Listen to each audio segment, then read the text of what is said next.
motion to establish the agenda. All in favor of establishing the agenda as presented, please say aye. Aye. All opposed? That passes by a vote of 4-0. I should mention that Director Martinez is not here. She won't be here until the 5 o'clock portion of the meeting, and we don't have our student points. So welcome everybody. This is going to be super formal. This is being recorded so that other people who are interested in running can watch it later on Zoom. We have kind of a presentation that we're going to go through, and then after that we can just answer questions. I'm just leaving the presentation up. So Deborah, do you want to start out? Just like, I think we're just going to take turns presenting one slide at a time. My computer's booting up. So yeah, okay. I just need to. I can look at it. Yeah. Okay.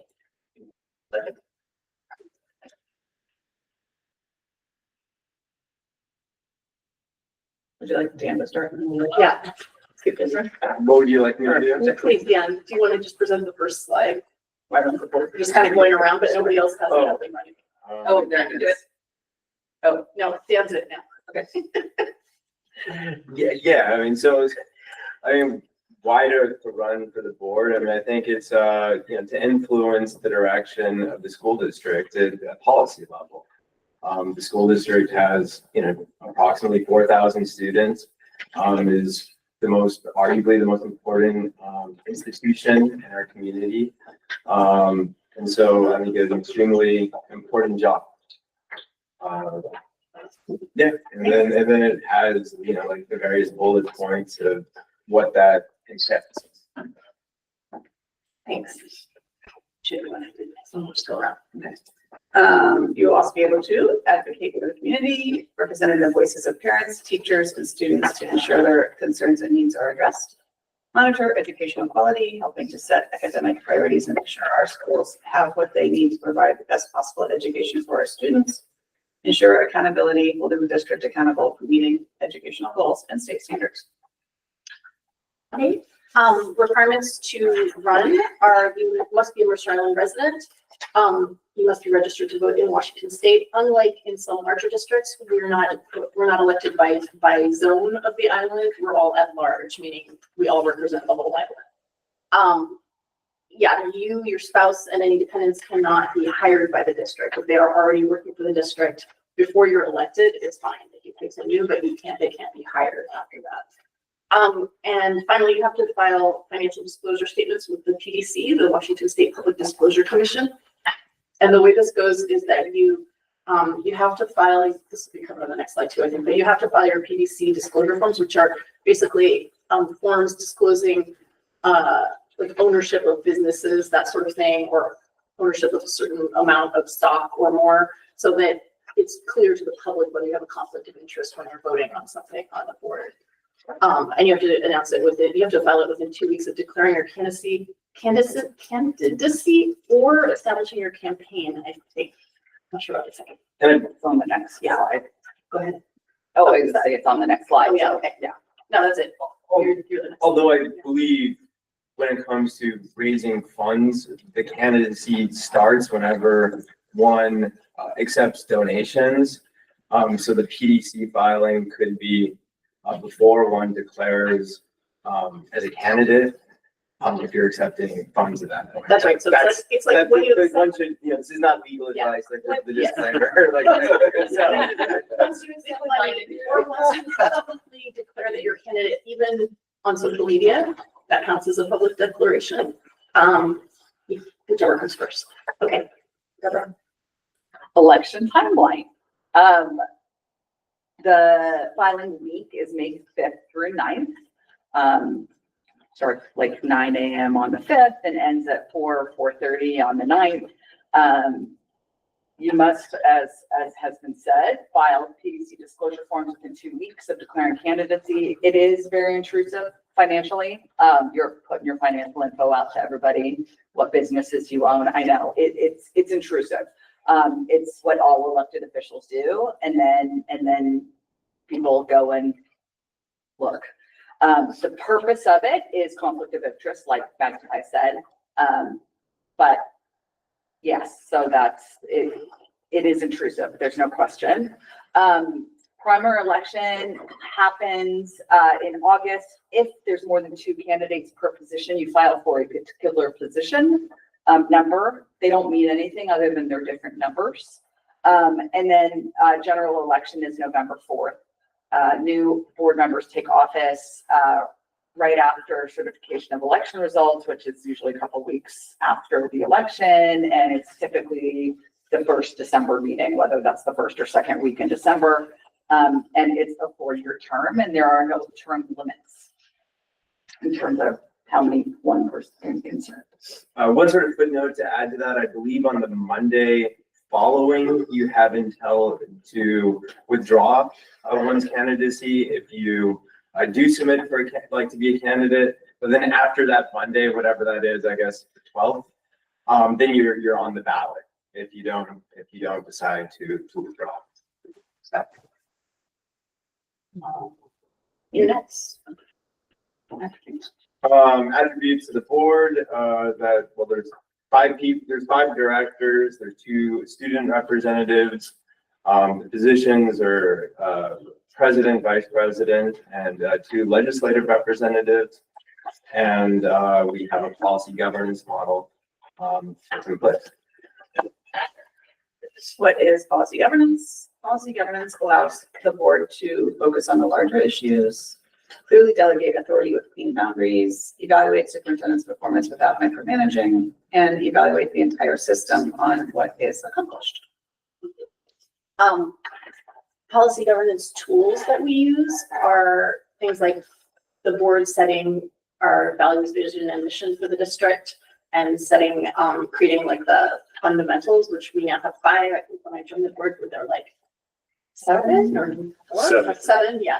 So you kind of like condensed a couple of them together over the years. And then we set operational expectations, and we like set the governance process. We kind of can fine tune it. We can make changes to it. And then we monitor whether, in the case of the board, whether the board is in compliance, in the case of the superintendent, whether the superintendent is in compliance with our operational expectations for the year. So there's this, we'll look at the calendar. Actually, I'm gonna do the next slide too. So I can show both. Can we go advancing the slide anchors? Thank you. So I didn't put this up here so that people could read it, because of course it's tiny, you know, in this format. But for me, when I joined the board and the then Superintendent Kowalski sat down with me and the other new board member to like orient us, I had never seen the calendar laid out like this before, and I was like, oh, like it makes so much more sense now, because it always seemed kind of arbitrary to me that we would be discussing like operational expectation number 9 or whatever, like why that one, right? And it's because there is this kind of pattern to the annual calendar. So we typically do certain operational expectations at certain times of year. We do the budget, that's required by state law. Like we do the budget in a certain way at a certain time of the year.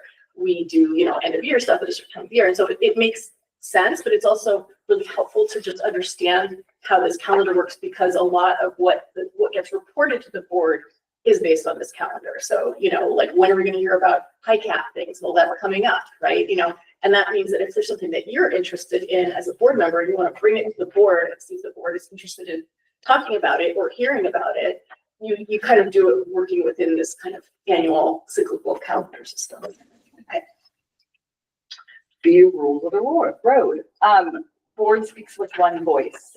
So as was already said, the board, probably 20 years ago-ish, adopted policy governance, and that's you know, certain type of governance model. It's always up to the board what type of governance model, but with policy governance, it lays out very clear expectations of what responsibilities are the boards and what responsibilities are the superintendents.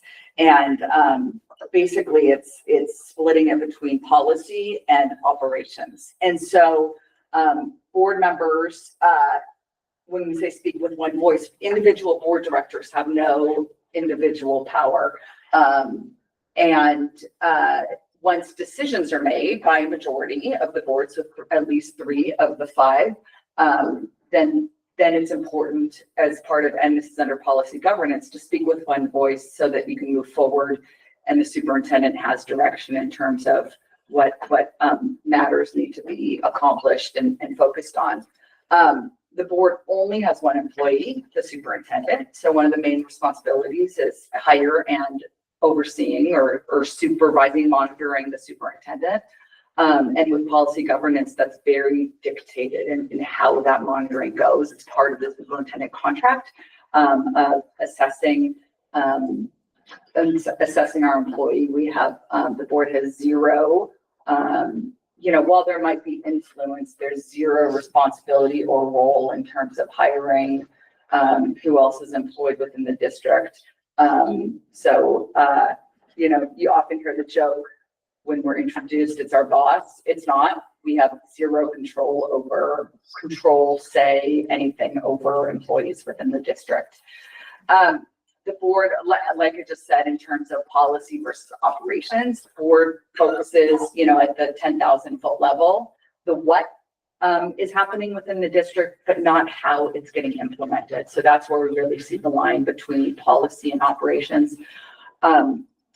I think there's allowed, any smart superintendent is going to listen to the interests of board directors and the board as a whole, because it is their employer and, the way that things are rolled out matters, but the board does not dictate how it is done. I already said not involved in personnel decisions. We're not a part of hiring committees for any position, whether it's principal on down. And that is solely left to the role of the superintendent. The way that the board is involved in that is really setting policy and priorities. So, as one of just, for example, one of the fundamentals is social emotional learning and things of that nature. The superintendent uses that policy direction in determining the budget, where to place people, where to have priorities, things like that. But the board itself does not dictate where those decisions are made. Everything that the board does, we hear a lot about how board meetings are boring. Frankly, they should be kind of boring because what we do is a matter of policy or it's a function of law. So the law, RCWs, dictate certain things that the board has to act on. And then policy governance dictates what we have to act on in terms of monitoring and the requirements of that. And the monitoring typically, whether it's we're monitoring ourselves and a board performance or superintendent performance. Yeah. Time commitment. What do we have here? It's good ranges, but I think it's probably pretty accurate, I think, for what we have, which is about maybe 20 hours a month. Perhaps double that for some of the, if one's a president or vice president, but I would say like there's a large range of time commitments from month to month. Certain months, like not so much, other months more so, just depending on the number of meetings. And then it also depends upon just like the number of conversations one has with various community members. And that can take a significant amount of time. I guess any questions on sort of the time commitments or additional information that other board members would like to sort of add to it? No, I'll just say that I updated this and I doubled the amount of time that was in the original estimates. I think it was very inaccurate. So I think your description is. And that said, I will add that when we're picking committee responsibilities, we try to be very considerate of each other's time and schedules and so forth. So we usually let the person with the most restrictive time schedule kind of pick their committees first if needed, and then everyone else can kind of. It always works out. So a few things we've learned. If you're very passionate about changing a specific school program, especially something that's at the superintendent or principal level, becoming a board member is probably not your best avenue to affect that change. You shouldn't be like a single issue vote board member because that probably wastes a lot of concentration And if you have children in the schools, you need to clearly delineate your parent hat and your board hat, so that you're not, when you communicate with your students, teachers, or principals, you're clearly showing that you're doing so as a parent and not directing or asking for special favors as a board member. And if you are someone who enjoys policy and process, then this is the job for you. I deeply enjoy policy and process, and so I really enjoy being on the board. But if you are someone whose brain does not work in that strange way, then this is probably an exercise in frustration. I'll add to that you may, in fact, if you're the parent who's normally the contact person for your children's schools, you might, if you have a spouse or a partner who could take that role over, it might just be simpler for them to be the one to email or whatnot. I actually made a Photoshop picture of myself with the hat that says parent, and I include that when I email my kids, like principals and teachers. It's me and my parent hat, just ask us questions. And that's it. That's what we've got.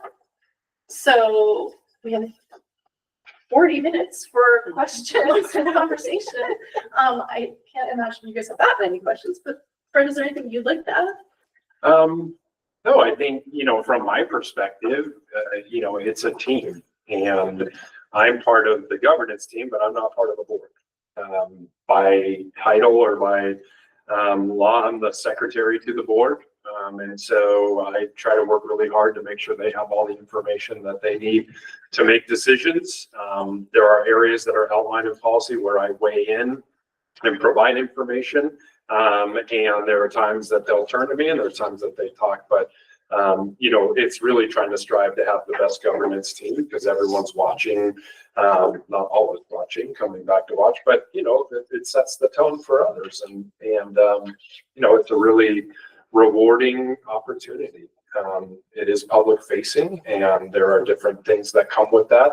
I think some of the board directors have said that, as soon as that election is finalized, if you win, you are viewed differently by people in the community. You just can never take off your board director hat, just like I can never take off my superintendent hat. I went to the high school today, speaking of the parent hat, and enrolled Davin, and he went through his course enrollment with his counselor at the high school, because I'm bringing him here. And I'm in that counseling office, and I use my Comcast account for everything school now, but you can never take it off. But you just try to do the best you can to reassure people that you're there as a parent, and then you're there as a board member. So it is an interesting dynamic that I think each board member handles differently, but they handle really well. I think everyone finds their way with that, and we happen to currently have, former parent of a student, and then we currently have all parents. That isn't the case in, even in recent history, frankly. There's been people who former teachers and community members who didn't have students in the district or hadn't had for quite some time. And people have run who haven't yet had students in the district. So it's certainly not a requirement. I have found it to be,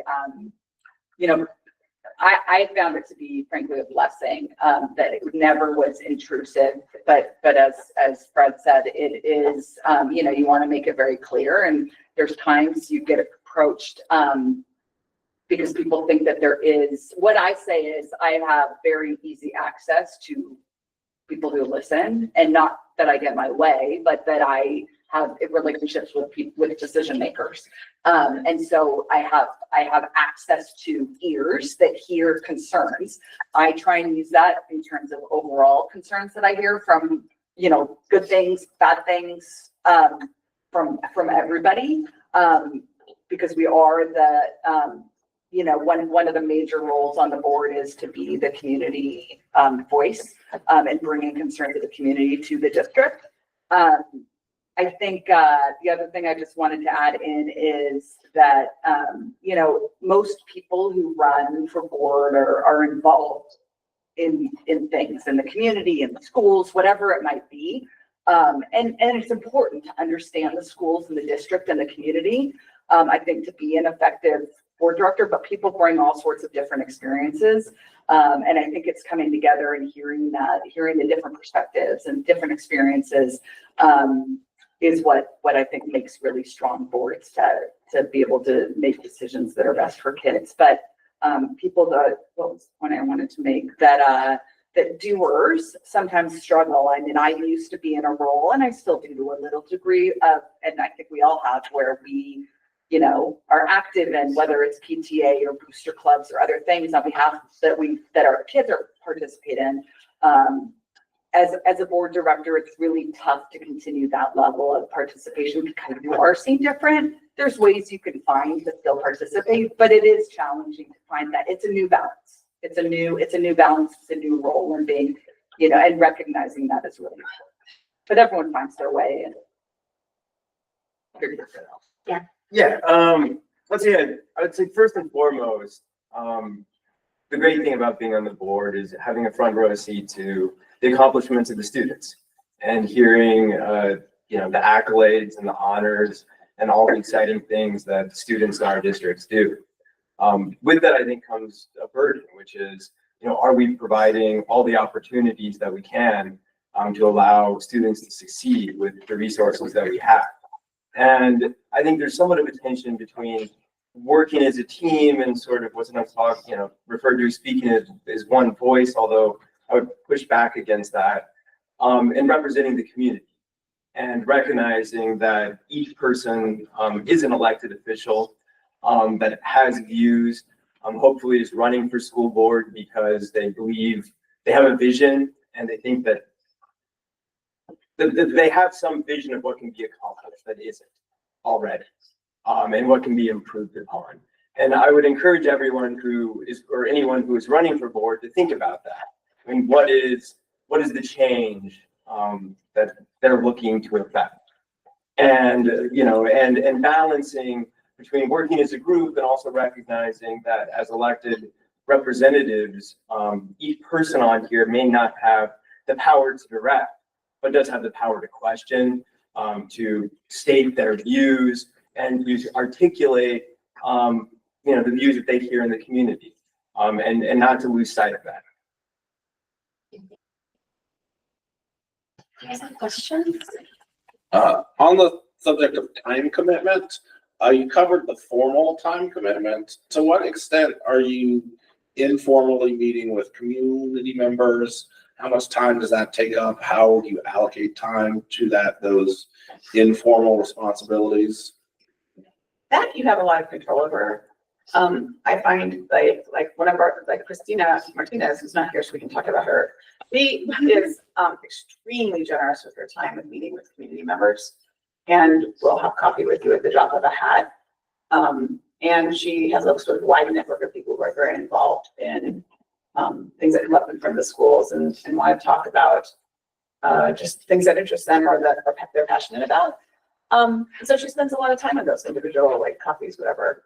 And other board members aren't approached for that or don't spend as much time with individuals, but do spend more time on, with meetings or serving on different big time commitments that take up more time, with a board member always is present at one of the past meetings, for example.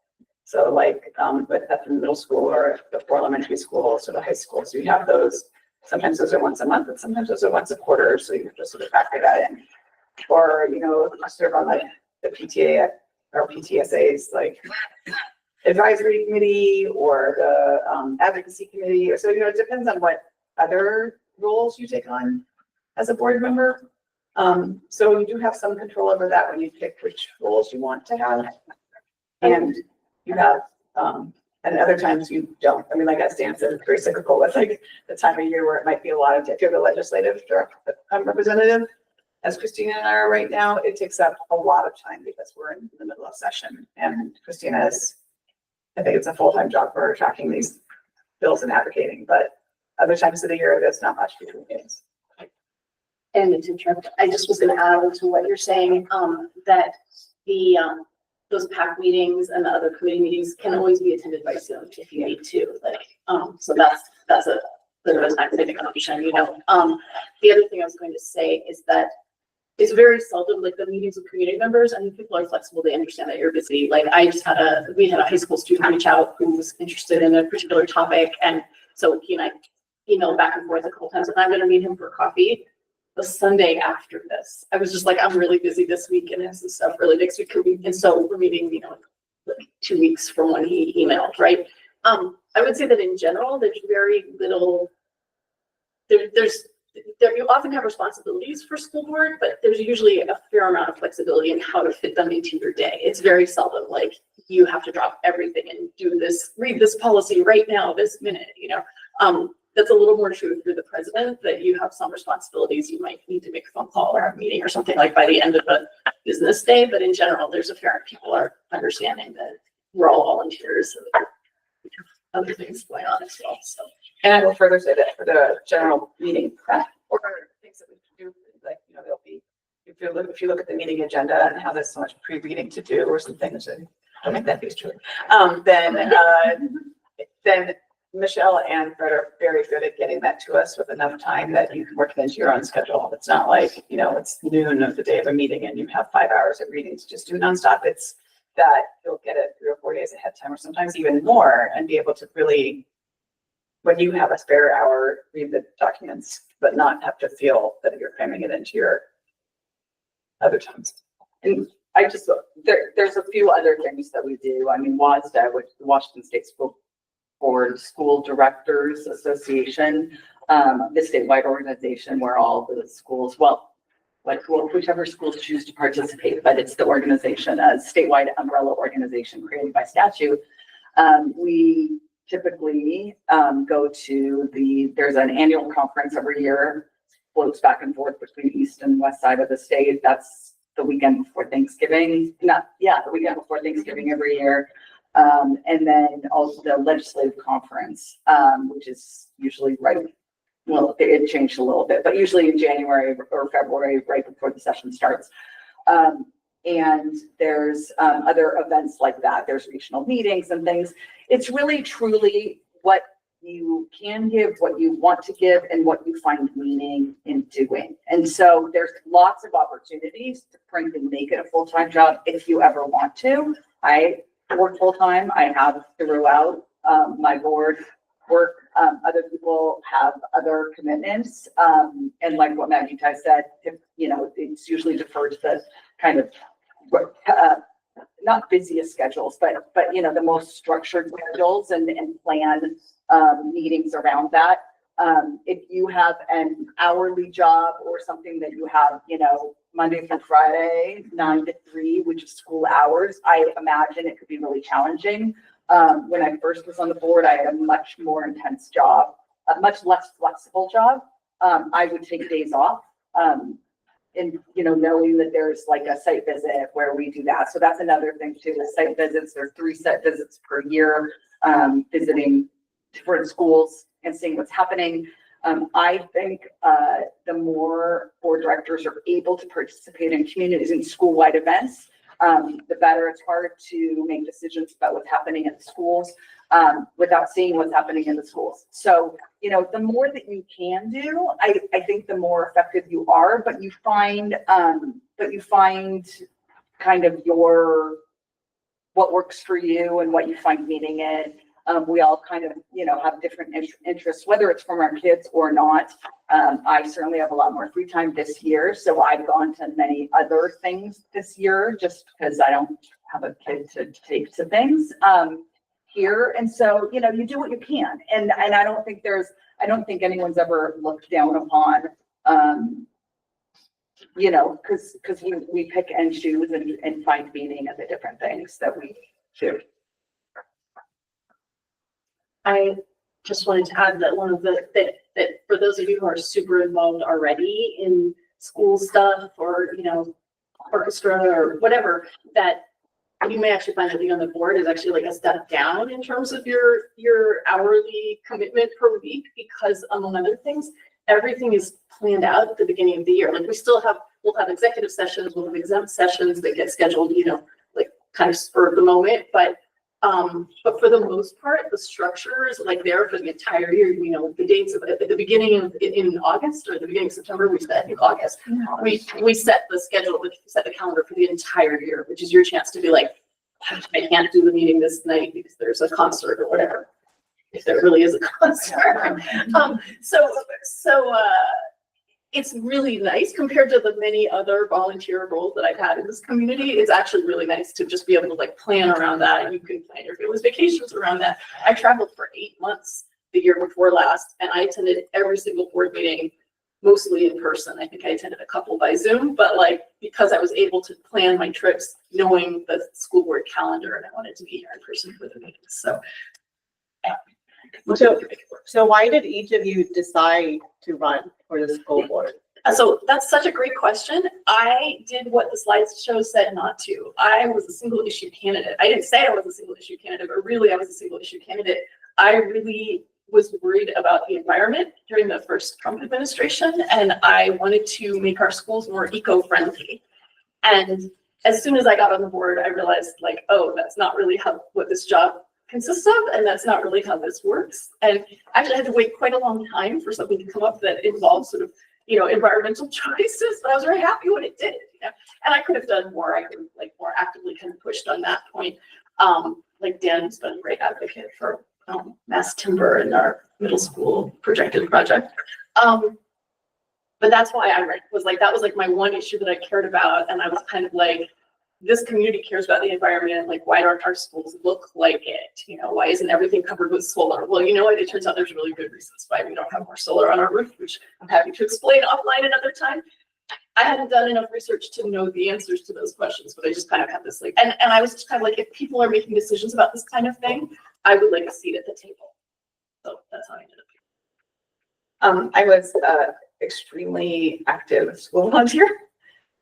And with the PTA and, you know, room parent and team manager for sports teams and on the band boosters, and I had pretty much done every role I could do volunteering for the schools. And at the 4-year term sort of coincided nicely with the end of my youngest child's schooling. And so I thought this would be a really good way to sort of capstone my volunteer service to the Mercer Island school districts. My job stayed in DC when we moved here from DC 8 years ago. So I was a stay-at-home mom with time on my hands to devote to school and community volunteering. And so I thought that this, you know, even if it were a larger time commitment, was something that I could sort of do to go out with a bang and to really sort of give back to the school district as much as humanly possible. Yeah, that's about it. I didn't have a specific agenda in mind. I mostly wanted to, because I'm a person who likes process and policy, I thought that I could contribute to sort of just the smooth running and effective management of our schools, or stewardship or whatever, of our schools, and be supportive of the current direction of the school district, which I was very well pleased with, and wanted to make sure that our superintendent and his staff had the support that they needed to do the job that they were doing.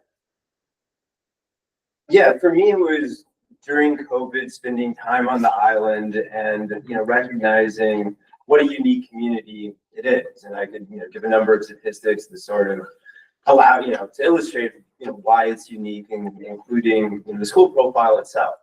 An island in a freshwater lake with 1 high school, 1 middle school, 4 elementaries, and wondering how that uniqueness, as well as like the students and the families that attend here, is reflected in the curriculum, and if it's adequately reflected, or if there's perhaps too much of hewing to national standards, and recognizing that at the local level, like there is an ability to influence the direction of the district, and that perhaps what curriculum and pathways look like in our district should be more unique than what the national standards are. You know, whether that's, you know, reading levels or math pathways. If one goes to a kindergarten class in our district, I think it's a really amazing experience. I don't think many kindergarten classes look like they do as they do in our district, where most students have gone to preschool before and come to school, you know, ready and, you know, hit the ground running. And I think it was also, so there was that on the educational end, and there was also the recognition that McCleary, which was 2018, that in the biennium, which came up in 2020, I guess, two now, that looking at state allocate, how state funding is allocated is very significant in a system where it's more centralized, and that it was important to advocate for our district to make sure that we get a reasonable allotment under a centralized system. I am a lawyer. I was a public defender for over 20 years and represented mostly kids and families in the system and in all areas of the system, juvenile court, so criminal, child welfare, truancy, so school related, and mental health are the areas that all of them that impact kids. And so I was looking for, having grown up here, looking for a way to really get more deeply involved. I did the volunteer things that I could, having a pretty intense full-time job, but I wanted to kind of use the things that I've learned, in the greater community to help just to bring those issues to the front.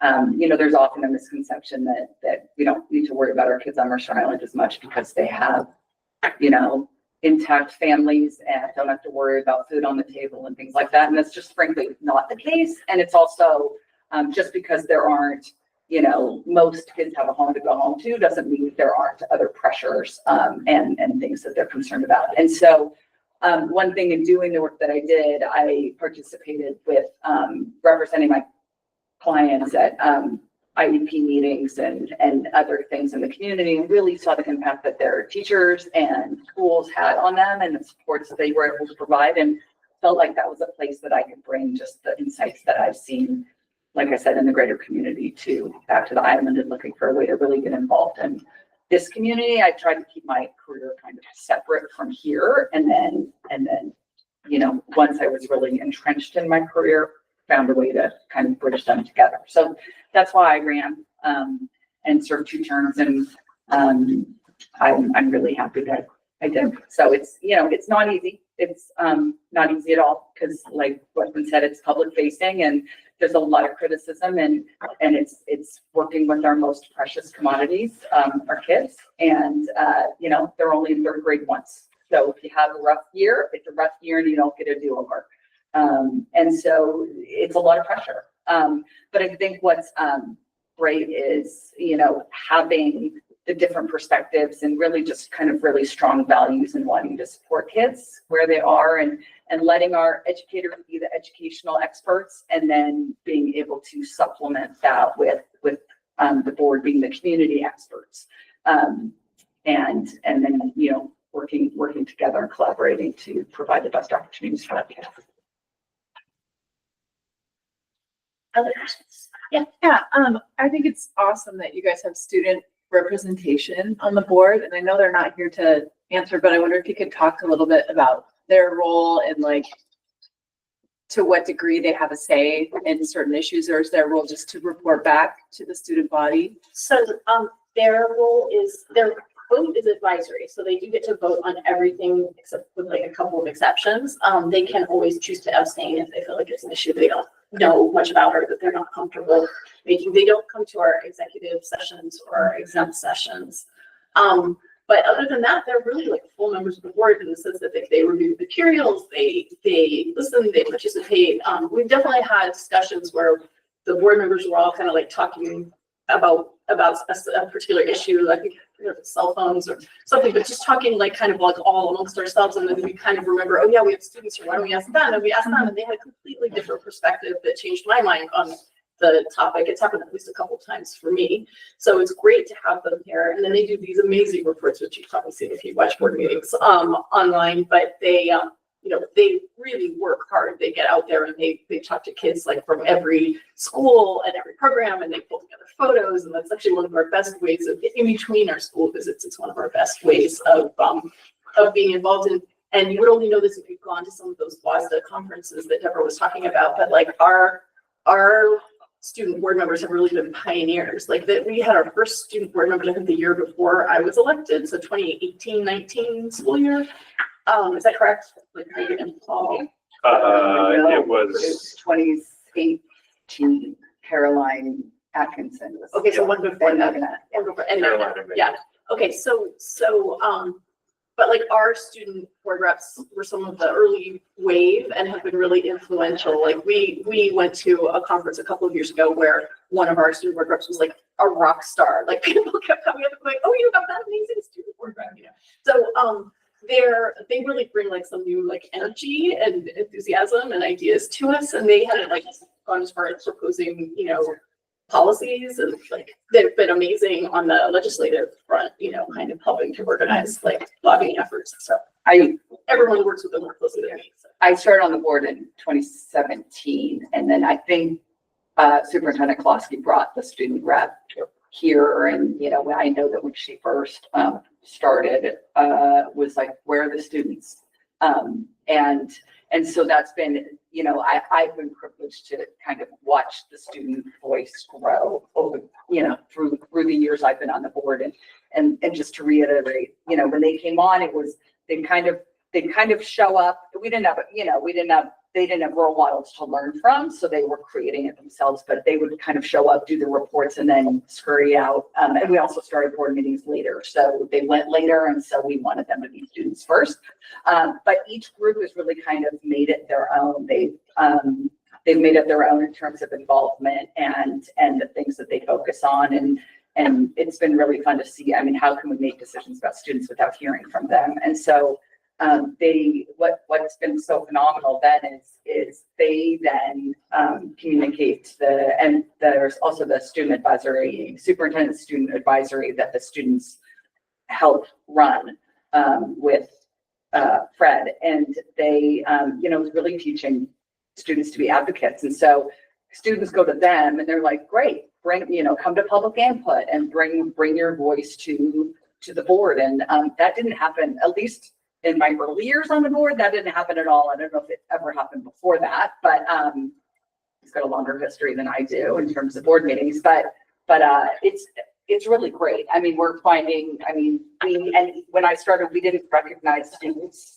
You know, that's all something that's been developed over the year. We didn't recognize accomplishments. I'm like, why are we not hearing, like, why are we not celebrating our students' accomplishments? We're not hearing about it, and that started too. So it's really important.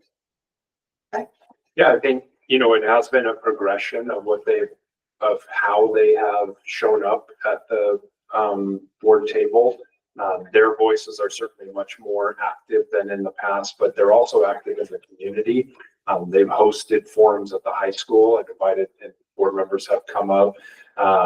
They serve in some regional roles, and then we even have one of our high school students who serves down as a board member for the Puget Sound Educational Service District. This is a second Mercer Island High School student to do that in the last 4 years. And they also interact with that person who's influencing more regionally.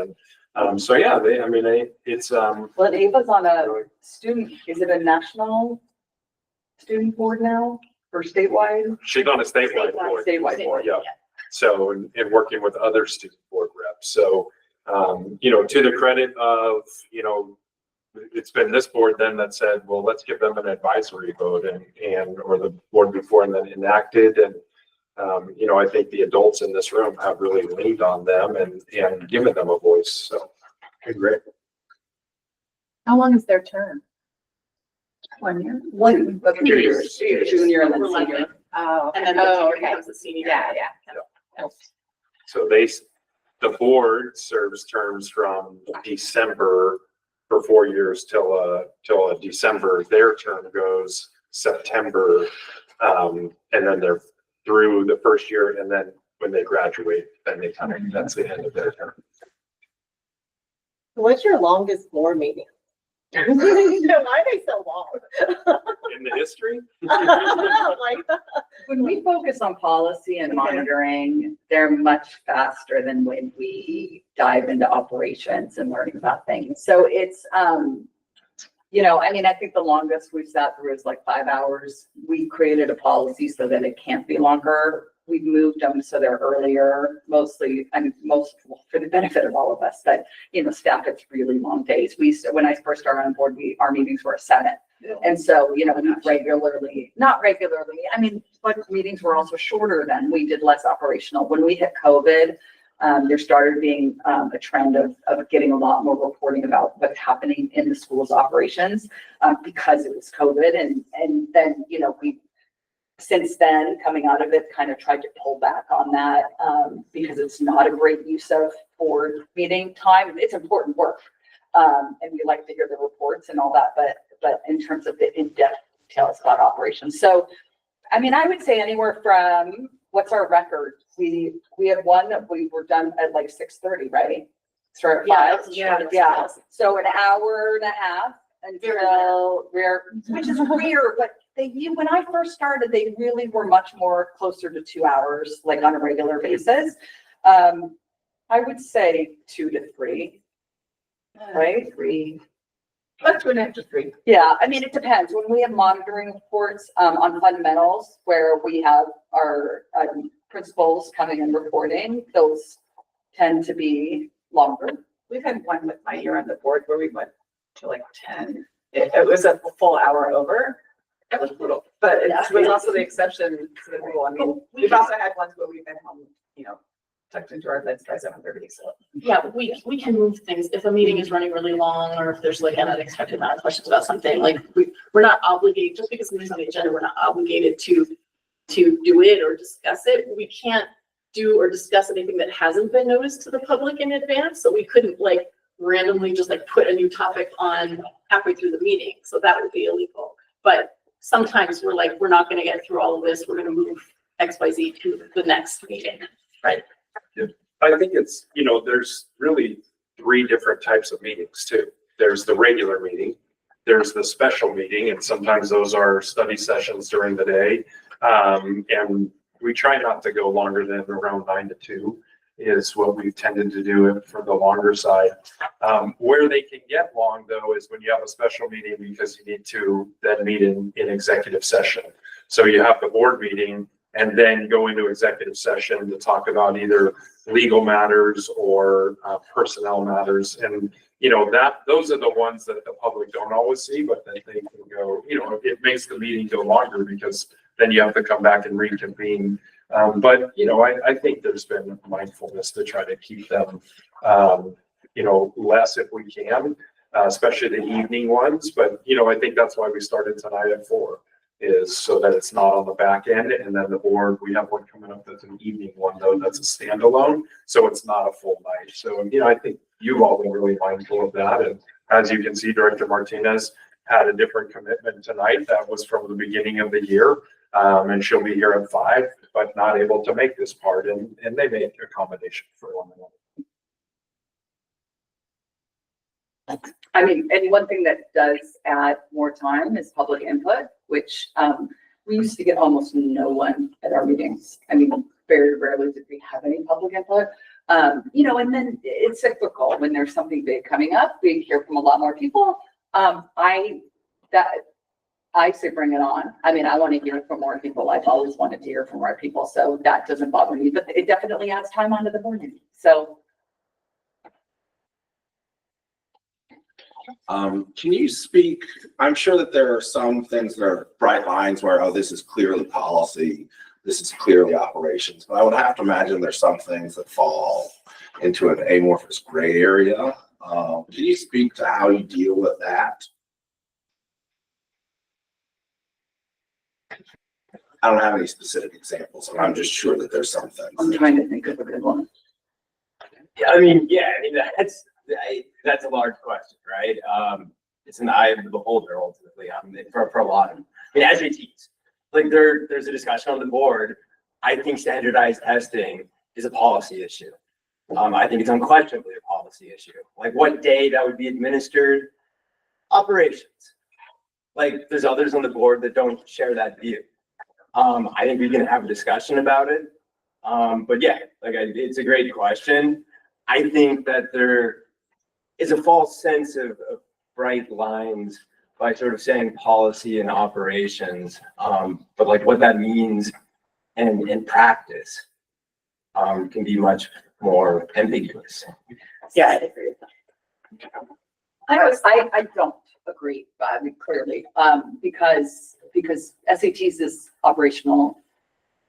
High achieving students having opportunities to go to college, that's policy. The how do we do it is, and how we, whether or not we provide it or it's provided, in some other way is operations. And like I said before, you know, a smart superintendent is going to listen to the wants of the board, and if, you know, there's majority of the board is saying to him, like, this is a priority for us, he would be kind of silly not to do it, or, you know, not to find a way to provide it.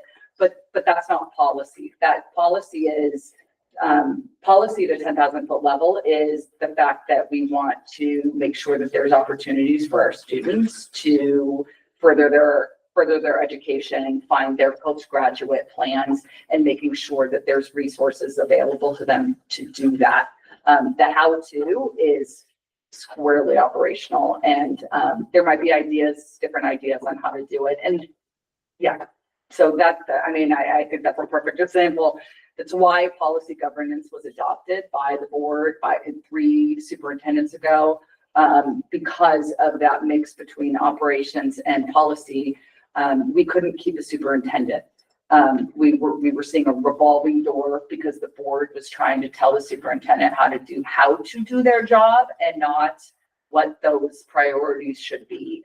And so, you know, educational experts, it's hard to find people who want to be directed to that degree of that. That's the reason, I mean, that's the benefit of policy governance, and why we've been able to, since we adopted policy governance, I think superintendents was 13 years, 5 years, and now 3 ongoing. So before that, it was literally a revolving door of superintendents.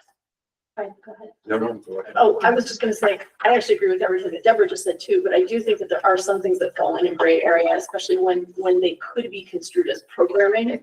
Like, you know, like the board does make decisions about curriculum at a high level. You know, we approve books that are being added to the high school curriculum, that kind of thing, right? So like, is offering SATs in-house like a programming decision, or is it a, you know, logistics and kind of operational decision? I do think there are, like, some things are super, super clear. My daughter has been very disappointed that I could not improve the plastic silverware situation at her elementary school. I don't remember what it was, whether I think they didn't get knives, and she spread cream cheese all the time because she's a vegetarian. And so she was like spreading it with a spoon.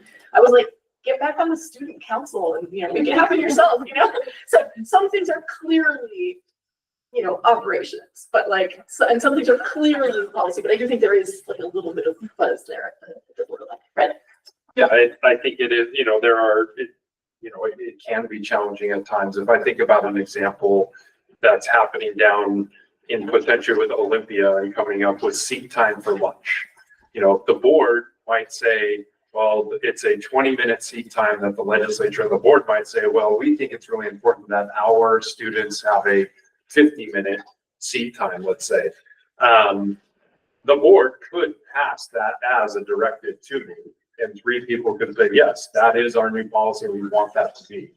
What we try to do is to bring those up and then have study sessions or have learning opportunities where staff can come to say, here's why that may not work. Most kids don't even want to be in the lunchroom for 50 minutes, so why would we do that? Or they might say, maybe it's 60 minutes. So some of it is a lot of learning, and where can we as a staff, and then get some direction around, you know, what are some ideas, and then we can go do research and bring things back to our board to make a decision. And so, you know, I think that there's, you know, sometimes that kind of give and take, but certainly on the educational pieces is really trying to think through what are those impacts that we're going to have, so that whatever decision we make is in the best interest of students.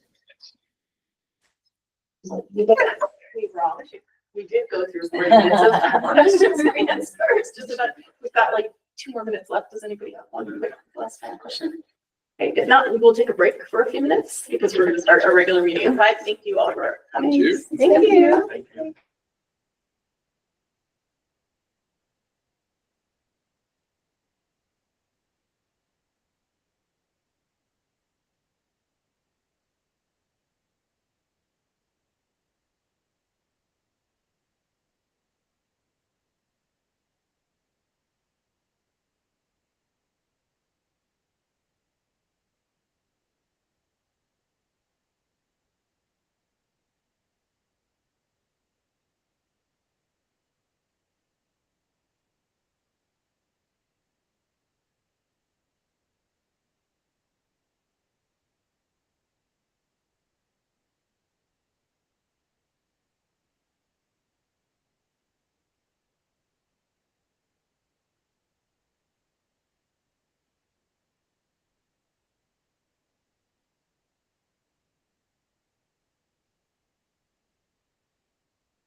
additions. I think there's, been in the past a pretty big misconception of what public, like the expectations of what can happen at public input. And I think it just makes it clear. And I love the addition in terms of the inclusion with regards to needing an interpreter. And I'm sure that I think it's great. I think it's, yeah, I think it's great. I don't know whether that's actually like based on reality of how long it takes to speak with an Oh, I interpreter. promise you it is. No, like, don't you think you need more time? Maybe, but I think that we can kind of see, I think we just took it from another policy. is all I'm yeah, saying. I think, I actually was looking at the Highline, Yeah. actually doubled it.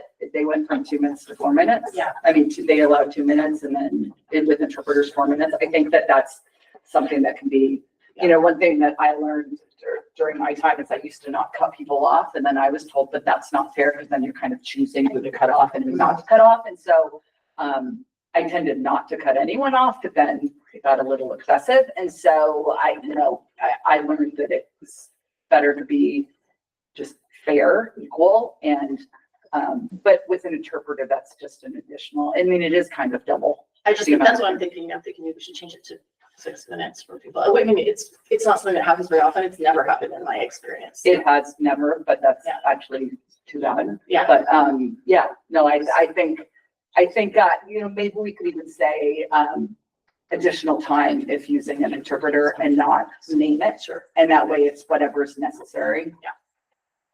It would, sorry. It's okay. I don't know how it would work with the technology Andrews, but you could also have it where when the person is speaking in their native language, that's their time. But when the person is interpreting, we're not counting that time against them. So you can also, I mean, there's a couple of different ways you can I probably. mean, that's true. If they're like reading prepared remarks. Yeah, I think just saying additional time. Yeah, I just, sorry. Oh, sorry. Yeah, I mean, I think it's fine. I mean, my only, I guess what a comment is when it comes to personal attacks, it seems like that would be covered under like disability provisions. And I think that there is a line between, you know, public comments being able to say on a policy matter, you know, an issue with a board member or, you know, superintendent, you know, any other public figure, as long as it doesn't violate disability provisions. So I'm just saying like the personal attacks and how that's construed. I think that there is some ambiguity, but I'm fine with it. Yeah, there were actually much more restrictive policies out there in some of our neighboring districts. I was surprised to see that there are districts where you pick when you say sign for public comment, you have to pick like, I'm speaking on an item on tonight's agenda. I'm speaking about, you know, the district's budget, or I'm speaking about, there's like a third option and that's it. Like that's like the far extreme. I'm sorry, Jody. And I will also say just that in sort of crafting this language, I looked at a draft of this as part of the leadership team. And what we did take into account very much was the comments that our student representatives made at the last meeting about their expectations for adult behavior in the room. And we wanted to make sure that those were incorporated and that we had respected their sentiments. Yeah, I would say I think it's good because the added specificity is a great reminder to people to like keep it simple and like keep it like productive conversation. So I think it's a great addition. You see it. Yeah, no, I definitely agree with Ava that like especially specifying like threatening or profane language and conflict, individual attacks, that sort of thing, I think is really helpful. It's specifying like students and staff, that specificity is super helpful and really clarifying. Like people aren't going to go in and read the civility guidelines, so really clarifying that is nice. And it's not saying not to communicate frustration or dissatisfaction with what someone did. It's the manner in which it's said. Yeah, it's not what is being said, it's how it's being said. Yeah. It's a profanity, then it is what it is. Okay. So I feel like we're okay with going ahead and starting to use this, but changing it to say additional time if they're using an interpreter instead of 1 additional minute. I don't see that becoming an issue. which means you all will get to hear me read this all again. Okay. Thank you. And we're on to the next item is, the naming policy. Sorry, I'm not stapled together. You're Great. yes. Okay, the next item is board policy 1003, which is the, proposed board policy on naming district facilities. So this is a first reading. This is something that Dan and I both worked on together with the committee, the naming committee, including Dr. Rundle. And I guess this is just up for discussion right now, but I'm curious as to whether, like, I'm not sure that as a board, we made the decision that we like, yes, definitely want to go ahead and establish this naming policy, you know? So it's a first reading in the sense of like, here's the document with the changes that people requested. Here's the document with the changes that people requested. So please take a look at it again and see how it's something we have. So it would come back in March at your next meeting if you wanted to for the second reading. So this is for discussion tonight. I'm still uneasy with it. I'm personally still going back and forth in terms of the need, not the need for a naming policy. When I read this policy, it says to me, there's an expectation that we're going to start putting names on things. I'm not a big fan of that in general, not with any specific person or anything. To me, it's a community building, or they're community buildings, and I'm not a big fan. I am certainly happy to defer to the community as a whole. If that is, if my personal opinion is different than that of the community, I'm certainly happy to communicate that. I think as far as I'm not convinced that I think I'm not there yet I'm not there that this is something the community is looking to do. I think we need to have a naming policy, but with the way that it's the expectation that it's a yearly thing and that there will be names that come forward to the board, it to me says there's an expectation that we're going to start putting names on things. Now, I don't want that to be the intent. I think there should be a policy so that if someone does have an interest in naming, that there's guidelines around it. How is it done? How is the decision made? I think that's all really important. But I personally am not convinced that this is something we want to see. Whether and in what way? I mean, I have requested that we have, some criteria in terms of size. Like, are we going to put someone's name on, an 8-foot by 10-foot sign at the front of the entrance of the school, or are we gonna have a plaque, small 6-inch by 12-inch plaque outside a classroom? To me, that's hugely different, and we need to hear from our community in terms of what it is that people are thinking or wanting. I mean, I know there's plenty of people that have an issue with putting a plaque of a name of someone on a bench. And then there's people that want to see names in giant letters everywhere. And I just don't think we're anywhere near having some idea of what to do. I think this is a great start to kind of put out there to start that community conversation. But that's kind of what's going through my head right now. I am not in any way ready to make a decision on how I feel about this. Those are my concerns with how this policy is written, and it's mostly the lack of specificity to what is being thought of as the naming. I mean, what are the physical impacts of that, and then also the expectation that we're going to start naming things. I would love to hear from everybody, but Christina, how about I come to you last since you're still getting settled? Yeah, I agree with you that we need a policy, and so I think that we should go forward and adopt this policy. I don't believe it makes sense to be too prescriptive.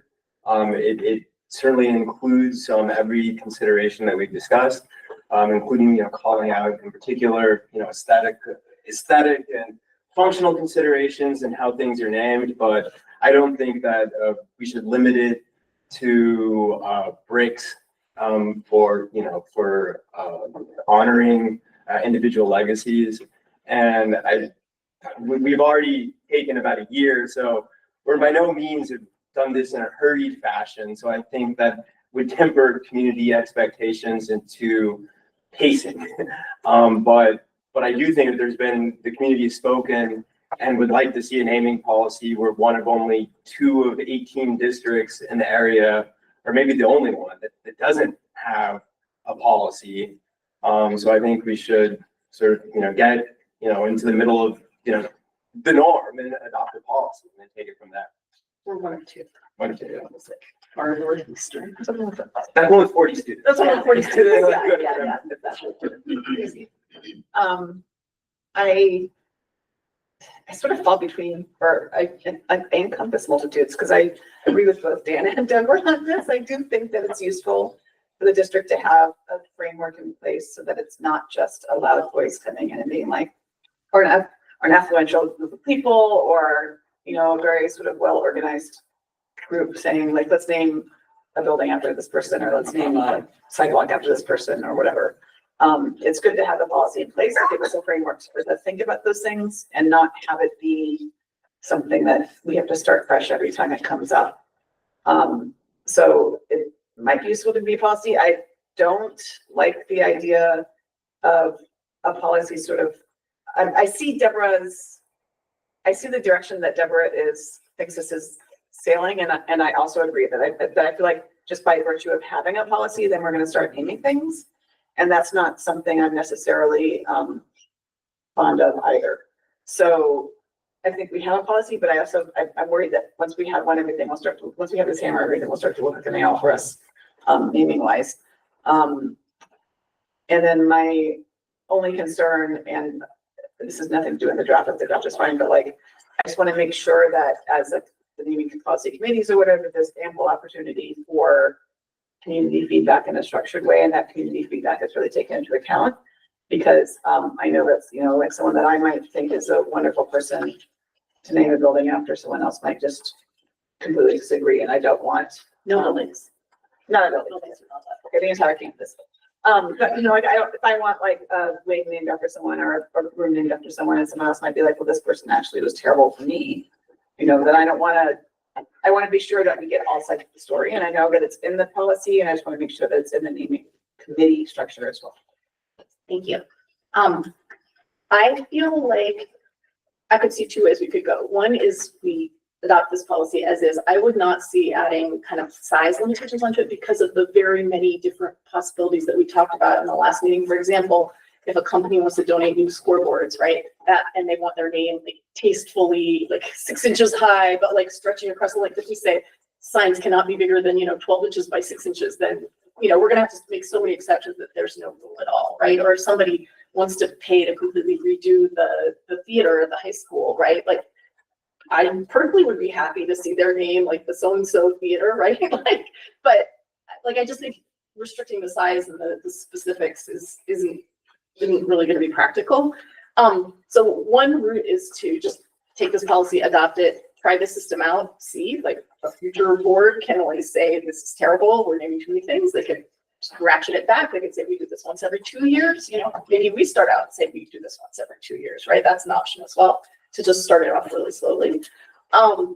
Or you take this policy and kind of like turn part of it inside out, if that makes any sense, and you turn it into like, this is a reactive committee that forms when people in the community start asking for something to be named. We go, okay, this is a year where we're going to push the button, and the naming committee is going to come into being, and this is the procedure that we will follow. We will begin next September, and we will finish in the spring, and they will make, and then the board will make the final decision. So you could do it both ways.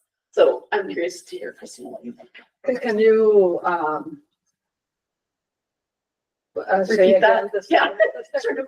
Yeah, just that instead of just taking this and running with it so that there's a committee automatically in place, kind of, which would indicate that we're really in a mode of naming things. Instead, to say this, we create this structure, but we leave it like on pause until people in the community ask for something to be named. If people in the community are like, hey, we want to name the new theater, right?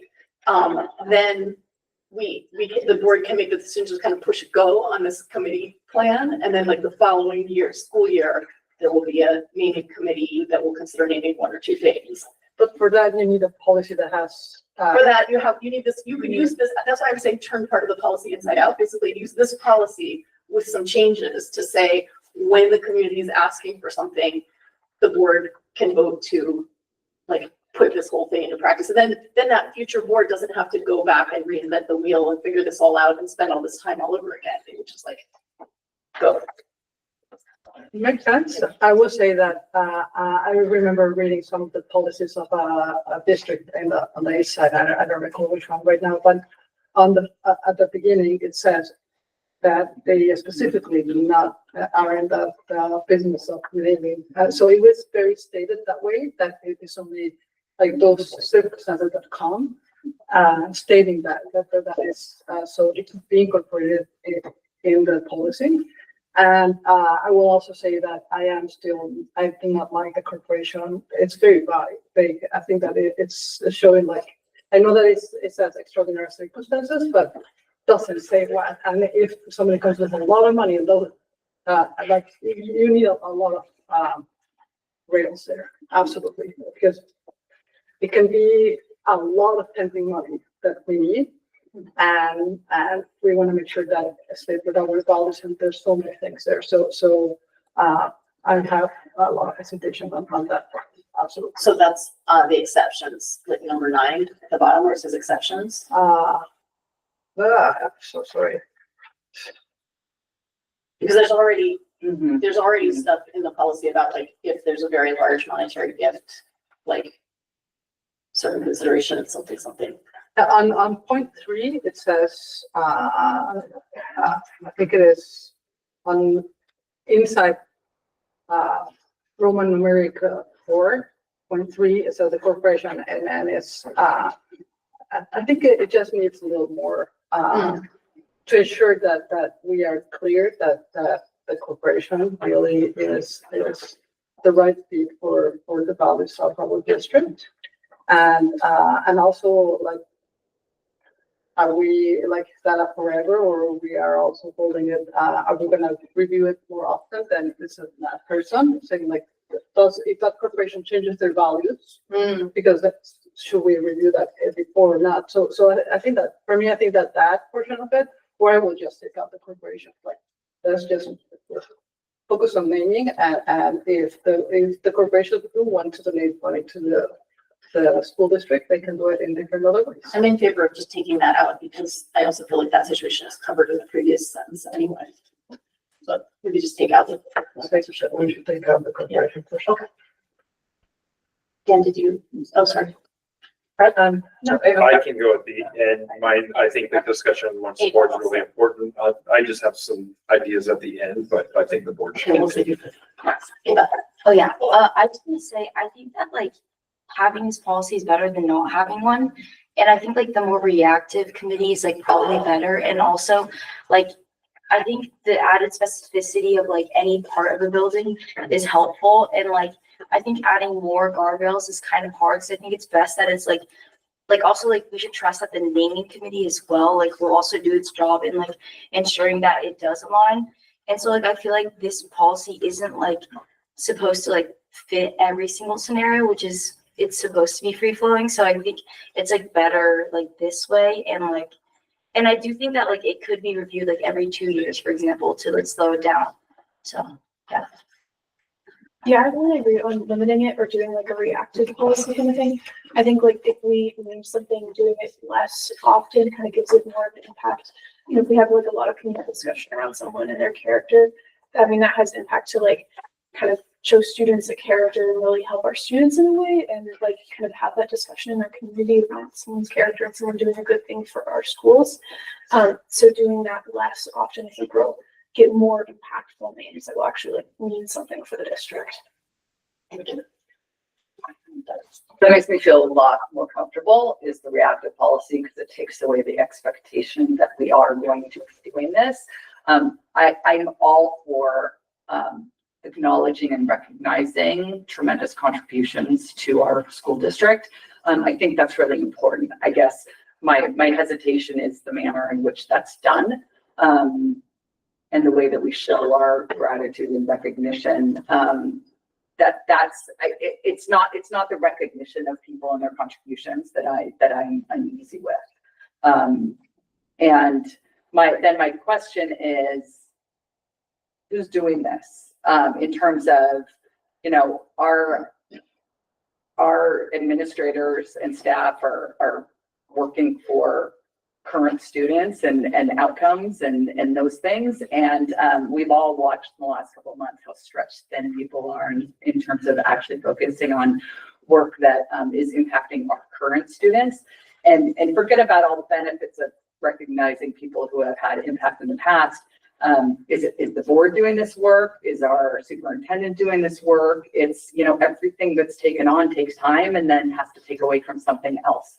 So I would like to see more of that in the process, in terms of creative, how is that done? And the last thing I want to say is, I would love to see some, kind of a little bit more of an introduction. I know when Northwood was named, the board at that time, prior to me being on the board, made a determination that it wouldn't be a person, it would be like geographical, like the rest of our school names. I would like to see that stated very clearly. I like that. Obviously past boards have liked that. We don't have any schools named after any individuals, whether it's, someone local or national or international. I would like to see that specified, that in terms of school names. I just realized that it doesn't actually say that in this policy. It says, for the avoidance of doubt, entire buildings are included in this definition. We could say entire buildings and schools are excluded from this definition, because I don't think any of us is talking about renaming schools. It's that where it's In Roman numeral 2, number 1, at the end of the sentence, okay. it says entire buildings are excluded, but we could say entire buildings, and schools are excluded from this definition. That's actually not clear to me, because if you read the first part and then any part of the building, athletic complex, field, park, road, or other significant structures owned by the school district, and then for the avoidance of doubt, entire buildings are excluded from this stuff. Yeah, I don't know what that means. Make that clear. Cool. Yeah. I mean, an entire building is an entire building, but we can clarify. Well, how is that different from an athletic complex? I mean, that's what I'm saying. It's not clear to me. I think I'm pretty intelligent. And if I'm saying it's unclear to me. Okay. I'm not trying to be difficult. I'm just saying that's not clear to me. Yeah. Like, does it mean the 100 building or the 200 building, or is it the entire school? Like, those are different. We can clarify that. I guess my question is, I'm not sure what a reactive policy, what that means. I mean, just so we're clear, like the reason we're discussing this is 10 months ago, there's an interest of the community to honor an individual, and Coach Pebble, who had left a legacy on the basketball program. We're now 10 months down the line. We received 500 or 600 signatures on a petition. And we're asking of whether or not to adopt a policy because there hasn't been an I haven't seen that interest. petition. I haven't seen that petition. But that's exactly the perfect case study for this. So if we had this reactive policy in place, when we started hearing from the community that people wanted to do that, we would be like, oh, great, there's a lot of interest in naming a thing after a person, like time to kick in the, naming committee and then press the button. And then in September, we would have formed a naming committee that would be working on this now. I just thought we already heard from the community about that, which We is. have No, we have not. I mean, we heard from people who wanted to be on a naming committee, right? Like on a committee to create a naming policy. So we haven't surveyed the district, right? And I don't want to put that on the district to do right now on top of everything else that's going on. But Like, I think this is like the best of both worlds, because then like we know how to respond the next time we have like a big upsurge of people interested in naming something. And I don't think there's any such thing as a memorial naming emergency where like it has to be done that month or that week or whatever. Like, kind of the nature of commemorative naming is such that it could wait until like the next school year cycle. And this has been coming up for years and years and years. And so the action that the board has taken this year is astronomical compared to past boards that have not had any interest, which is why it hasn't been discussed. So from where we are now until from where we were when those requests were made, we've come a long way. Christina, did you want to say something? No. Oh, sorry. Nope, it's a big function. Yeah. Right, did you want to chime in? Sure. I think, what you are maybe pushing up against is what's the difference between a policy versus the procedure? Mhm. And, in listening to this, and then also having been a part of the committee meetings with the community members, I think our policy here includes a lot of procedural elements or whatnot, and some of our policies do, if you go into board docs. But a suggestion I have or recommendation is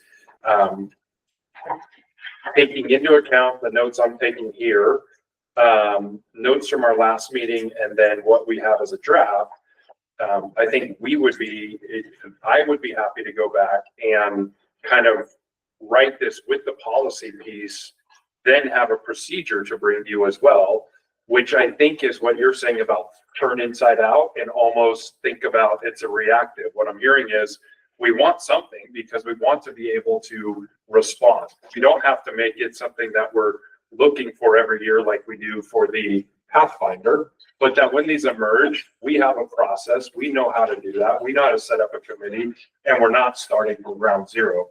I think there's plenty of room in here for Tony Kuhn to be able to give us some really clear language around, what signage it looks like, or, I think that we have staff who have expertise in some of this. So I offer that as a suggestion, and I'm happy to take a go at it and get it back to you for your next board. I'm happy with that. Is everybody okay with that? Yes. Yeah. Yeah. So this would be a policy to be voted on at the next board meeting. Yeah, and I'll have a procedure with it because what I hear from you all is, you at least, there's a policy piece that you're agreeing to in concept. You may vote on it, or I don't, maybe you decide that you want to, kick it down the road further, for that, but at least I can get you something that I think might be able to get you to meet your interests that I'm hearing. So I think the expectation that we're voting on something is premature, that it'll be on for second reading. And if the board wishes to take action. Correct. Then we'll vote on it. It'll be on for second reading. Yes, correct. Yeah. Okay. Thank you, everyone. Okay, item C, this is a very policy heavy day. Item C, board policy 1003, again with the board job description.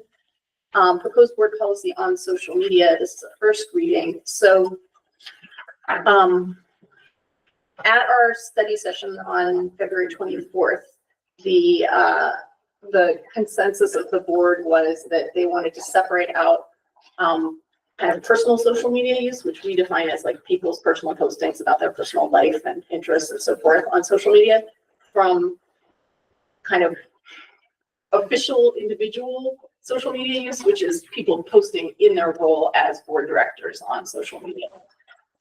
And the desire of the board was for a policy on individual board member social media use, and that as far as like personal social media stuff went, that we would instead develop a like a kind of orientation packet for new board members with best practices and guidelines for staying out of trouble, kind of. And so we have done that. So Jody and I together have created these two documents. And so the personal social media orientation, which would be done with all new board members, would just be part of the binder that is now given to new board members. At least Jody and Christina got the binder from Michelle when they joined the board. I think I got a binder. So that has now been added, and board members are certainly welcome to like go take a look at it if they want to go and see that, or if you would like me to bring it to the board. It's not something that has to be voted on. None of the other orientation materials have ever been like viewed or voted on.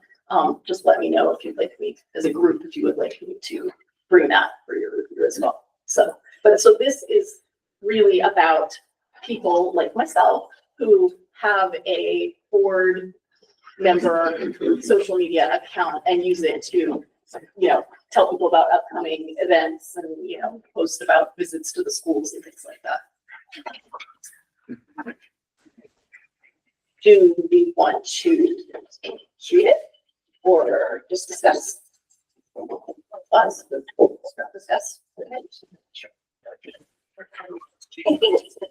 We're 30 minutes.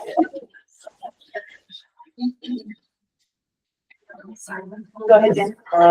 Yes, the one question I had on it was under ethical and professional conduct, number 3. What was the thinking behind including that board members will refrain from making statements that imply a predetermined standard before the board? That was just based on our policy, that's based on our board members' code of conduct, I believe. Let me look it up.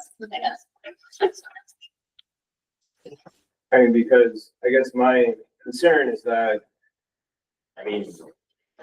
we're elected officials, we can have stances on issues that haven't been determined by the board yet, and we're able to communicate those. I think this would be under like Dan Glowit's school board member Facebook profile, not your like Dan Glowit's person. Right. Like as an individual citizen, you can. But it's certainly as a board member, can I not? I can say on a number of things, like how I feel like on matters that haven't been decided by the board yet. I think it's more for issues that are coming that are before the board or expected to be before the board. And an important part of our work is to bring different perspectives and then have those discussions and learn from each other, like I think we just did. And then if someone comes in with a written statement, whether it's social media or other way, with a predetermined stance, then why do we even have a discussion? We learn from each other, we educate each other, we bring different perspectives. That's a really important part of the process. Obviously, we come in with an initial gut feeling about something, but declaring it in social media posts is really different from just saying, hey, I'm kind of feeling this way, but I'm eager to learn more from others. And I think they're very different. I just, I think my gut feeling about the naming policy just changed as a result of our discussion. And if I make these adamant declarations on social media, I think it's a lot harder to do that. And I think it also misleads the community in terms of what the work of the board is. How can you have a firm position on something before it's ever been discussed? Well, I can have a lot of things. I have a firm position on offering the SAT before it's been discussed by the board. I can have that. I'm an elected official. I can communicate that out. I think that's led to tremendous dysfunction. And I think it's problematic because board members believe that somehow I cannot. It's not that you can't. That one slide. Okay. But I think the idea is here, if we pass this as it is, then we would be agreeing to not make statements on an official board account implying a predetermined stance on a matter that's about to come up before the board. We don't have to include that. We can take that one out. But it's good that we're at least having a discussion about it, right? So we could say Jody, speaking as a parent, I've seen you just post on Facebook that as a parent, whatever.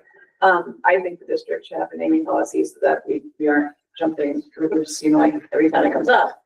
But I wouldn't say this came in front of the board where I'm a board member and the naming policy, and I have some thoughts about whatever. It's sort of just really stating that I'm saying something as a parent and not as the decision maker of the board. Yeah, but I think you can. It is a board member. We're local politicians, we can have views and express those, like Sure, outside the but board. like right here, look at crisis and emergency communications.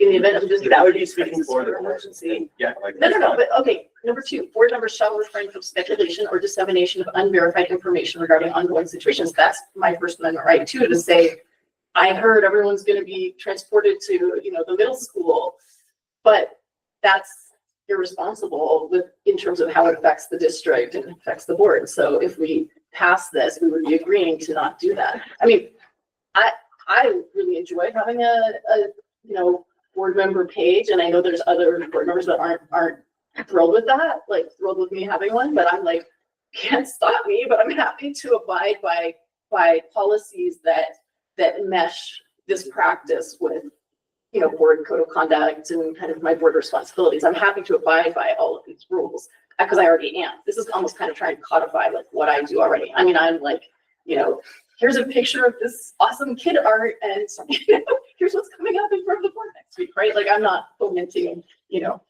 revolution on my personal board member page, but yeah.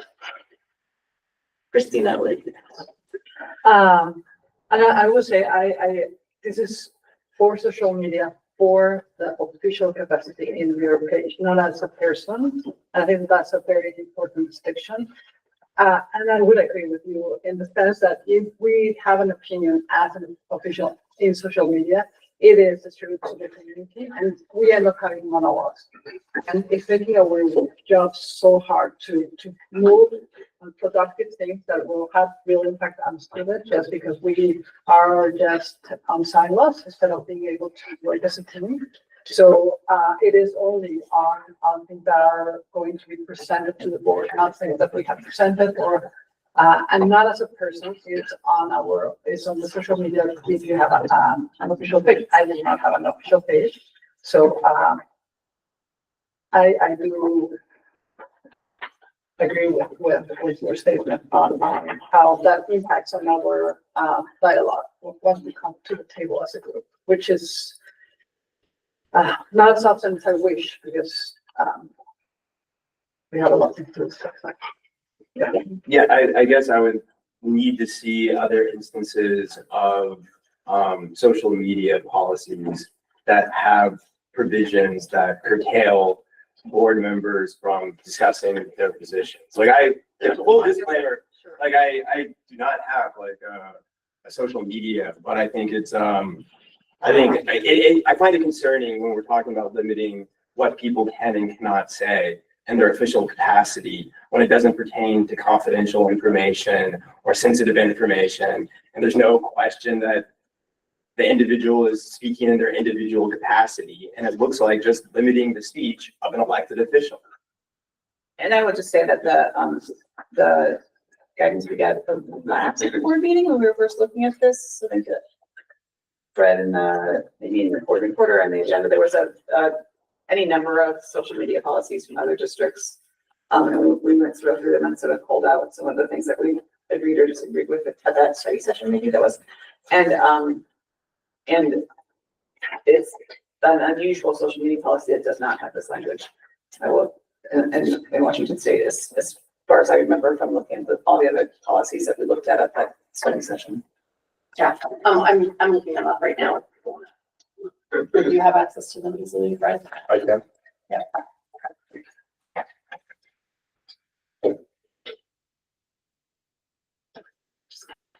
In particular, those that do not relate to school boards, but other government functions, elected officials. No, Like we're the city. looking at. Well, I know, but I mean, like the principal. Well, why you look?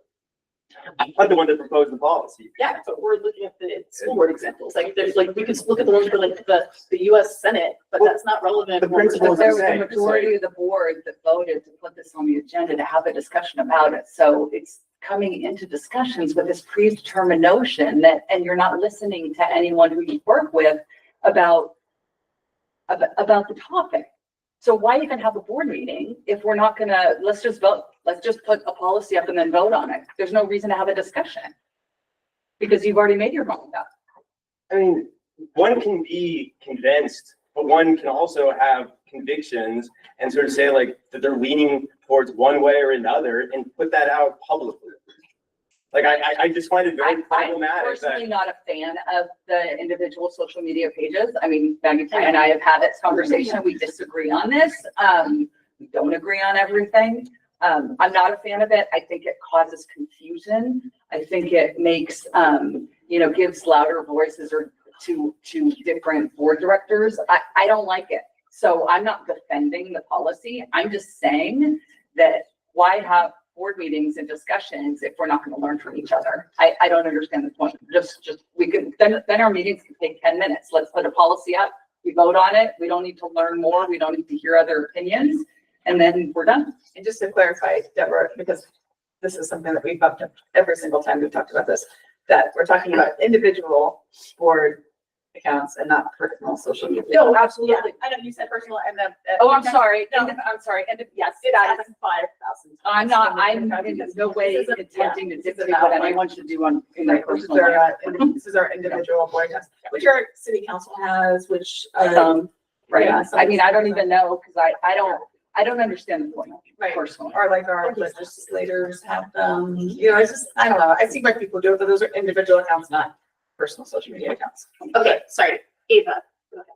I also think that like when board members are like posting in their official position, like their stance, it might confuse the community about what the total board like stance is, right? And like I think like allowing board members to post their opinions on personal accounts is perfectly fine, but like when it's in a more official capacity, I feel like it should be more like objective. So Sorry, it's just taking a while. Because we ended up seeing a lot of policies that were about social media for students, social media for, employees, social media, so. You want the one Yeah. for the board, reference directly to boards? Yeah. Thank you. It's hard to do this live. I did not make it up. I did not like. No, it's taken directly from most social media. Yeah, this is Highline, school board member guidelines for social medias. Be cautious, think before you post, blah, blah, blah, blah. A lot of this is not actually relevant. Do not conduct board business on social media. This is more about personal social media though. Do not conduct board business on social media sites. Instead, use these sites for listening or reading about others' opinions, making announcements, having conversations, and obtaining feedback.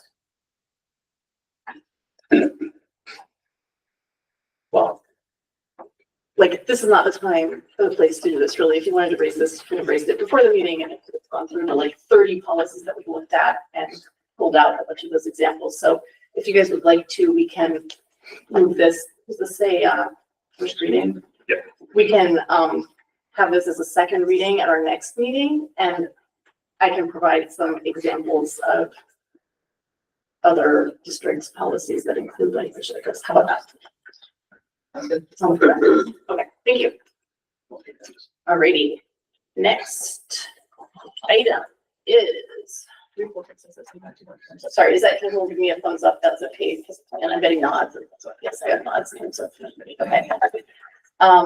Okay, next item is you, Fred, for policy 1800 communications with the board, preliminary implications of a reduction in force for 2025. Yeah, thank you very much. Some of this was, I put into the community message already. Reductions are always challenging, and, I kind of will, put into my message that I spent the first 5 years of my time as a principal in and coming out of the recession and cutting staff, and that's a tough process. And it's challenging because you have legal parameters and you have contractual parameters, and then you have the human parameters. And those are sometimes, to me, the most important. And so, we started some challenging conversations with staff, and they're not challenging because our staff makes them so. They're challenging because we're dealing with people that we hired and positions that we created, because we knew that they would benefit students. And so as I tried to outline in the community letter is, we've got a lot of things that are competing. Contractual obligations, financial obligations, and then certainly the staffing obligations that go with that. As we're looking towards March 27th, which is when we would plan to bring you the RIF resolution for certificated staff, not quite classified staff, it's looking like that number is going to be certainly smaller and smaller, that we're not looking at a large number of RIFs. And the reason is because we do reductions in many different ways. RIFs and ending employment when we don't have any other spaces in the district is one thing, but I do have to be honest with you, the community, and everyone else that doesn't mean that there's not reductions. And reductions, as I outlined in here, looking at redoing how we do school nursing and making that model something that is more sustainable. It's actually more in alignment with what other districts have done for the same reasons that we're doing it. And that is that having a certificated nurse, an LN or an RN or an LPN, whether or not they're an ESA or unclassified, is the richest model in terms of support. It's also the most expensive model. And so we have to start thinking about what are some ways we can continue to provide support to students, to their care and managing that. But with a change in model. The same is true on our librarians, and as I've said before, as we've talked about reducing with librarians, I'm the son of a mom who was an elementary librarian, and it's not about not being the value of it, but again, it's about our resources have continued to diminish. Director Woods, you mentioned in the board candidate session the levies and regionalization, and some of those things have not continued to keep up, and so that's another component. We also have to look at our coaching model. We've had, just like we've had a lot of support with our nurses, we've also had a lot of support with coaches, and that's been fantastic. But that's another area where we're going to need to make reductions for our instructional coaches. The middle school administrator model, that was always intended to be an enhancement for 1 year to promote transition, both for Mr. Miller to leave the middle school, but then also for him to come into the HR role. And so, I have heard from some people that why are there 4 administrators there? There's 3.5, and then that other half will not come back. And I would say the last major reduction areas are just where do we need to start moving some staff around, because students are selecting courses that they may not have selected the same as in the past, or there's a surge in kids who want to take a certain class that we need to create more sections for, and less sections somewhere else. Fortunately, a lot of our staff have credentials that allow them to teach many different things. And that gives us a lot of flexibility to be able to move someone or offer other options. It's not because that first option isn't something that we don't value, but in the instances right now, it's just the challenges of the economic times. Our goals are still the same, and they all start with the students, and how do we continue to not cut programs where we don't have to. And that goes to, I think I shared in the board report last week that I had a meeting with the booster clubs, and I've been talking to PTAs about fees and what fees might look like. And then we've all been talking about legislative relief. But I think the broad takeaway for tonight is we will have to contract and do so in a way that hopefully does not impact the opportunities for students, but gets us continuing on a fiscal trajectory that grows fund balance incrementally, that we meet our commitments to the contracts that we've signed and that we've agreed to, and that continues to push us forward towards those fiscal goals we've had. But I just didn't want you to be surprised that the RIF number is not going to be large. That doesn't mean that there's not going to be staff who are either on limited contracts or maybe who have been backfilling leaves that don't get refilled. There's still an impact to our staff, and I don't want you to. I want you to know that, and that weighs heavily on us. So happy to take questions.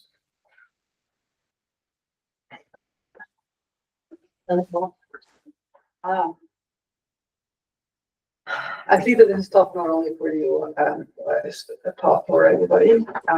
I do hope that it is analyzed in a way that impacts the least to the students. In the past, I think that it was elementary schools that got hit with the levies, and that was something that really, I think it has soul part of the community and brings so much resources to the teachers to be able to have that impact to the students, and also it's a place where I think that it is important to recognize that. And I'm hoping, and I do believe that this will happen, that it will be very thoughtful to reassure that it has the least amount of impact on the students. Yeah, absolutely. And we'll bring, I think it's next meeting, Andrews, that you're gonna do a overview on other things that we're doing for reductions, everything from looking at, cutting ending the leases to copiers and taking a look at those, and where we can save $30,000 or something on those kinds of costs. In a $75 million budget, it doesn't sound a lot, but $30,000 when we start to put that against what does that mean for a staff member? That's a 4 and 5 hour paraprofessional that we can then add into our schools. So the cuts are not only being thoughtful about who they would impact, but what are other things we can do by raising fees, by trimming back in other areas, by not having so much on the operating cost side. I think I put in a memo before to you all. If I didn't, I can certainly announce it.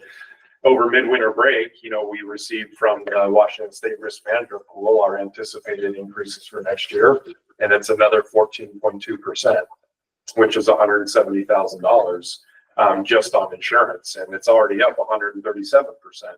So we keep getting hit with bills like that, and as we have to take that into account, I get frustrated, as I know that all of you do, when I hear that it's only the Senate that kind of has kept up the MSOC bill down in Olympia, and the House has kind of let theirs, die off because those operating costs are real. And when we're using levies and basic ed for operating costs for those types of things, we're not putting it into our staff and our students in the classrooms closest to the schools where you all are. I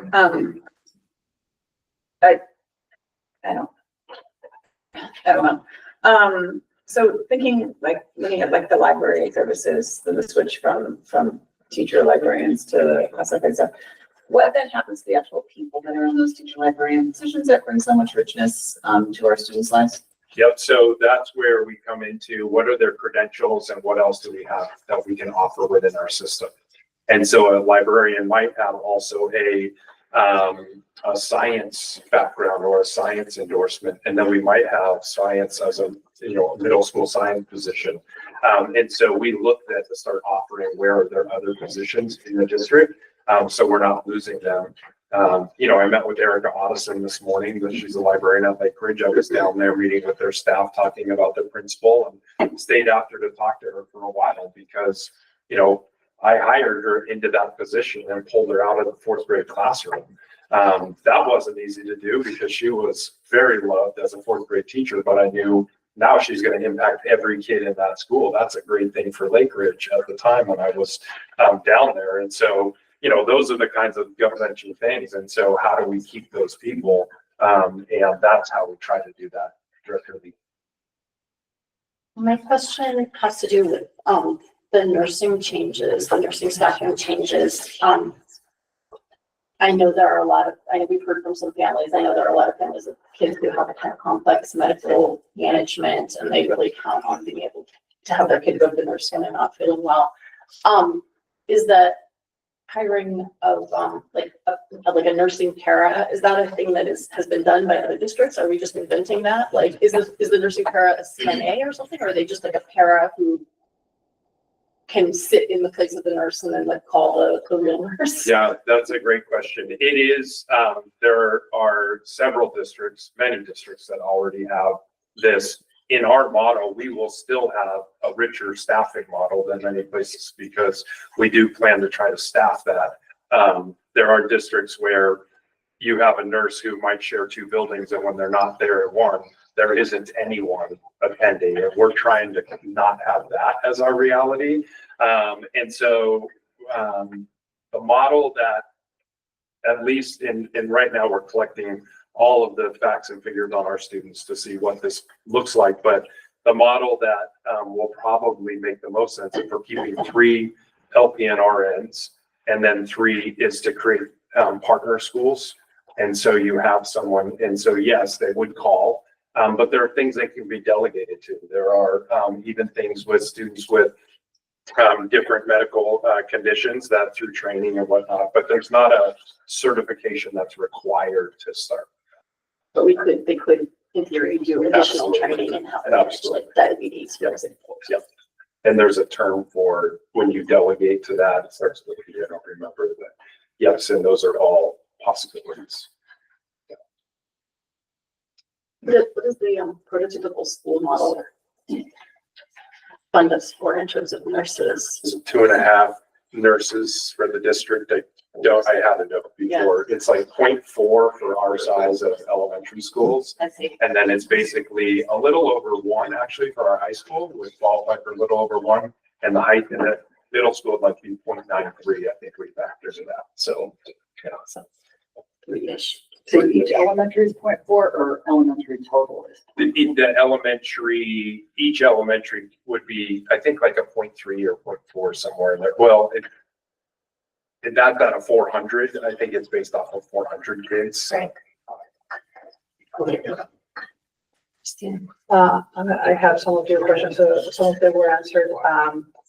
I'm also curious on how much of the typical funds the library is. And this is, I think this is when we talked about our values.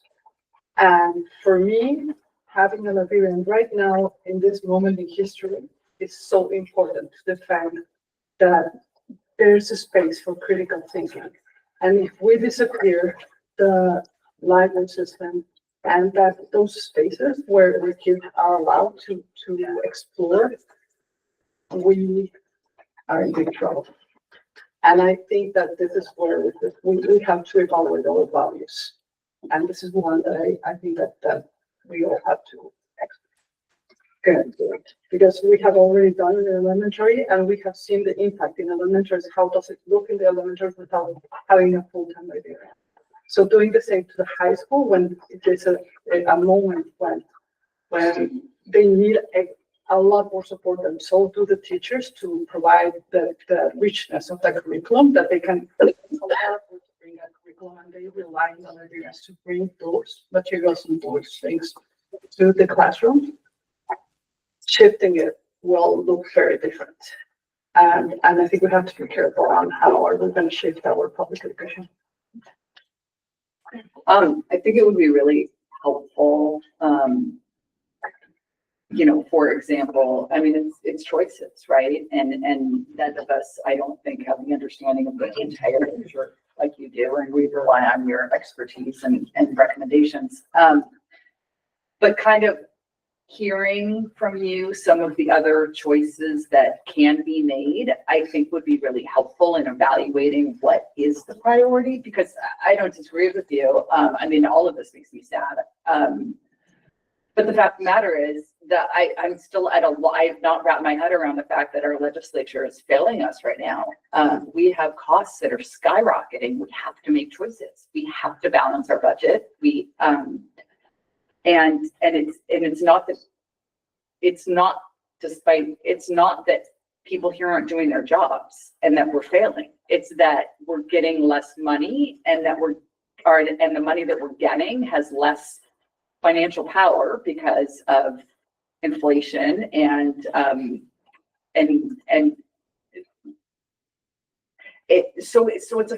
we're in a really big bind. We value our staff as much as we value our students. We know they're the number one impact on the success of our students, and yet we can only spend the money that we are allocated. And so I think hearing some of the other choices that you could make, or that you could be recommending to us that should be made, would be helpful to kind of put it all in perspective.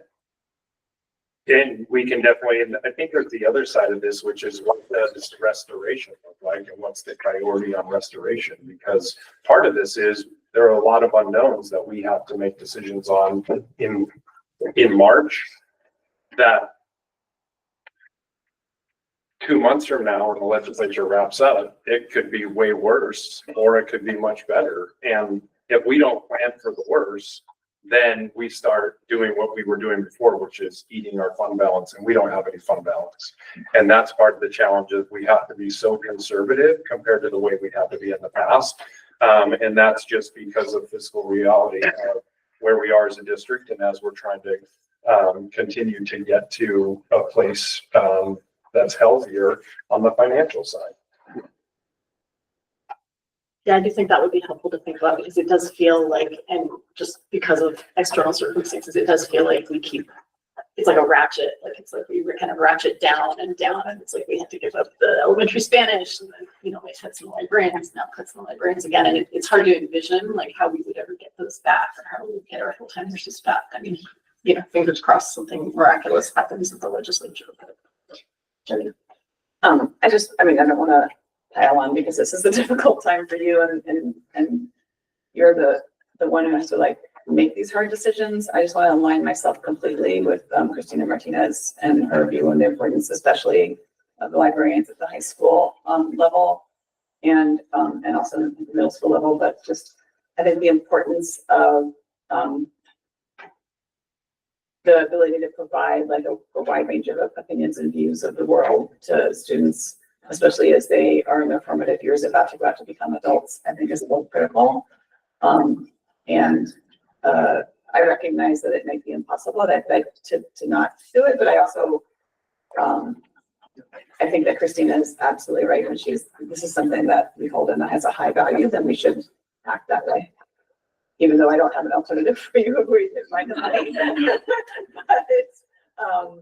But I think that the reading that our children do and the intellectual exploration that they do that is maybe not available to them in their classrooms is some of the most important learning that they can do. And just seeing the work of our librarians and the choices and assortments that they lay out for the children, it's really hard to imagine a scenario where we give that up. But it's also, I know that you're not making choices willy-nilly, and you're making these hard choices, and that there's something that's difficult for everyone involved.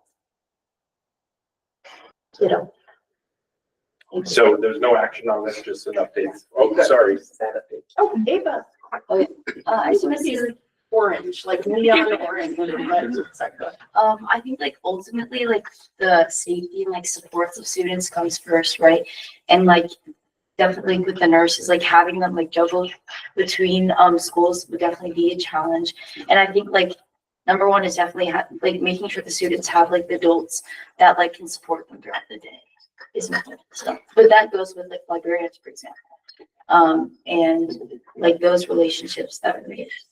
So my understanding is that the high schoolers would stay at the high school all day. They would just be providing support by phone to one of the elementary schools. It depends. There's lots of different models on how to do that. There might be times when they actually have to leave there, but that's why you have help from assistants who then are backfilling on that back end. And there's days when we have shortages of subs, and we have to try to shuffle around our nurses and get them to different buildings or provide different components. There's also some really interesting challenges that being an RN versus an LPN poses, and things that they can do or can't do based on their credentials. And that goes all the way down to writing plans or participating in IEPs.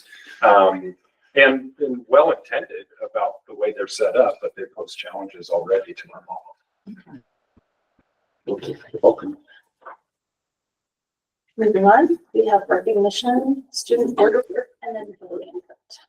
That's for those who are regular board watchers. That's a new ordering that we are trying out. Yeah, do we keep tables or recognition? Or do we want to move it? There are tables. We should move. Well, yeah, teams coming that will want to, no, we should move the tables. Let's move the tables. Yeah, just kind of like. Recess to do that?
All right, thanks for being here tonight. We have the winners of our TESPI awards, and it always feels like there's seasons that we have in athletics and seasons in different things, but there's always a season, it seems like, for our drama students who are working both here on Mercer Island, but I know also directing off island and doing lots of great things. So we appreciate you being here tonight.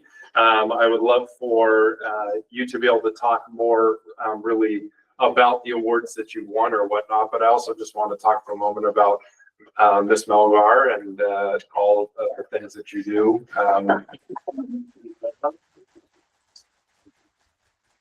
And then Miss Ramsey, who I don't think is here tonight, but all of the things that she's provided in. Something that we started this year down in our elementary schools. We started a couple years ago adding in choir as an option for our fifth graders. And so if they're in band, they're in there 2 days a week and they can do choir for 1 day a week. And that's led to some growth. And then we added drama this year. Last year, Daniela and Katie came to myself, came to Mr. Wool, the middle school, and said, if we can get them younger, I think they're going to want to stay in drama for a longer period of time. And so we started that this year. We're going to continue next year with those opportunities. So just want to begin with a thank you. And then I'll turn it over to you to brag about this amazing group of students. I know they're not all here tonight, but doing some amazing things on stage. Thank you, Fred. Dr. Rendell, sorry. So actually Katie Ramsey is at the high school right now because the middle school musical opens tomorrow night. So they have their final tech dress rehearsal, and 2 of these students are on that crew. They ran from the high school to get here, and then they're going to head back to the rehearsal. So busy students. But back in January, 14 drama students competed at the regional TESPIs, and this is through the Washington State Thespians, which is then a smaller arm of the International Thespian Society. And they competed in a variety of categories, from marketing to playwriting to monologues to solo singing to duet singing and duet scenes. They were allowed to compete in up to 3 categories, and so many of the students did just that. And so we were in Liberty High School in Renton, and they competed against a number of high school students from the area. And this was the Northwest Regional Thespies, so there are competitions throughout the state. And of the 14 students, 8 of them placed, they received excellent honors, and will be honored next week at the Washington State Thespian Festival with, ribbons and certificates. And so these 5 students, I'll let them speak to what categories they competed in and what categories they placed in, but I'm very proud of their work. This was very much, I told them about the competition, I did the organizational piece of it, but they did the work. We weren't rehearsing for this. I have other things I'm rehearsing at school. I didn't have time for that. So I said, this is on you. You make it work. You make the magic happen. And they did. And I was very proud of them. And then we also had Kyle Burstel win the Seattle Shakespeare competition about 2-ish weeks ago. So he'll be traveling to New York City at the end of April to compete in the national competition. And so we're also very proud of his achievements. And he's not here because he's directing a show somewhere else in Seattle. So, but why don't I turn it over to you, Wilder, and then you can fill us in on all of your categories and anything else you'd like to share. So I competed in contrasting monologues, which I loved. I did that last year as well. Both years I placed. And I love the competition so much. It's such a fun way to showcase and get new feedback and just be around tons of other amazing drama people. And feedback from working artists in the Seattle area, which is pretty special. It's, that opens them up to a variety of perspectives and techniques and skills. I competed in monologues and duet acting scenes. I competed in theater marketing and playwriting, but I only placed for marketing. I competed in playwriting. And I competed in also contrasting monologues. Would you like to share anything else about your experience? Sure. I really liked it. I think it's a great opportunity to find a lot of other thespian people, just people who do drama all together that aren't from our school or aren't from the district, which I think was a very nice opportunity. And just being able to find all these people from all different schools was so fun. And also getting the feedback was amazing to me. I think I didn't really expect to place. The only thing I was looking for was feedback. So placing was a very unexpected surprise to me. And just because we're going to the Thespian Festival next week, which is also very exciting. Just being able to go with like-minded people and just, have fun there and just do workshops or compete and do stuff like this is a very grateful opportunity that I'm thankful for. Thank you, Ripple. Anyone else? Well, I've gone to the Thespian Festival the past 2 years, and I competed in playwriting last year as well, and I placed last year as well.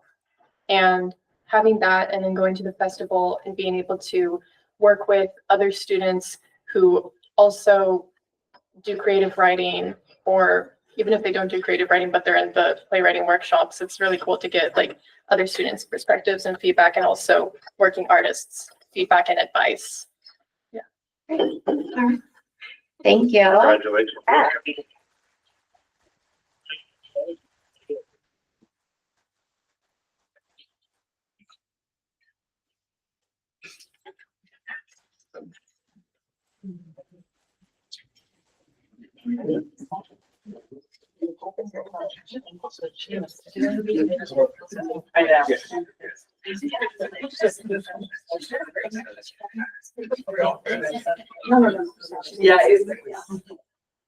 All right, on me. 3, 2, 1. 3, 2, 1. 3, 2, 1. Parents? Another way, parents? Okay, congratulations.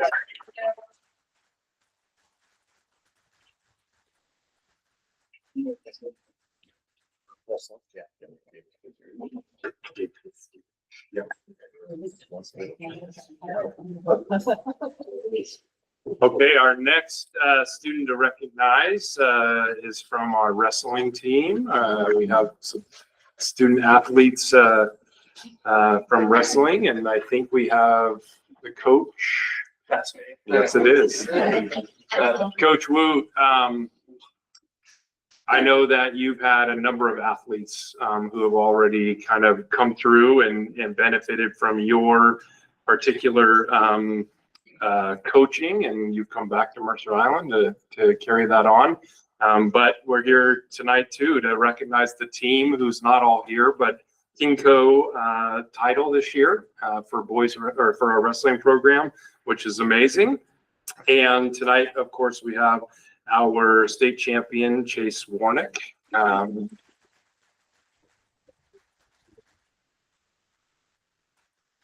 Sounds like it was quite the road to get there, Chase, and we're going to let you talk a little bit about that. But 3A state champion in the 157-pound state class down at the Tacoma Dome. Must have been quite an opportunity to be down there, but not your first time. So, Coach, we'll let you talk first, and then we'll let Chase take it away. Yeah, so super proud of Chase and just the team in general. It was 7 placers, including Chase. And I don't know if that's school history or a record, but it was nice. You know, I've been wrestling my whole life, and, you know, I just try to follow the same philosophy as my coach down in Puyallup, Coach Kaler, Jeff Kaler. Great guy. But yeah, I just followed his philosophy, believed in the kids. You know, they're all great kids, not just students, but also athletes. And, you know, they really showed that weekend, and they just performed at their best. And it was wonderful to see. It brought a smile to my face. That was a great experience. I knew going into the tournament I had a pretty good chance to win it. First 2 matches, you know, I was a little nervous, but I got to put it to the side when you're in the Tacoma Dome. And I got through those matches pretty easily. It wasn't really until the finals that I ran into like a pretty tough kid. It was like, oh, this might be a little bit close. Yeah, he was a stud. He's from Spokane. Definitely was pretty close, a lot closer than I wanted it to be. But I ended up pulling it out at the end by 1 point, which was pretty cool. And yeah, winning it was great. I've been wanting that since freshman year. I'm writing it down like every day after I didn't win it freshman year. I was like, oh, well, I got to win one. Junior year was a heartbreak. I thought I was going to place highly. I was battling sickness and I ended up not placing. Placing my sophomore year. So this year I was like, it's all or nothing. And I got it done. So it's pretty good. Awesome. Yeah.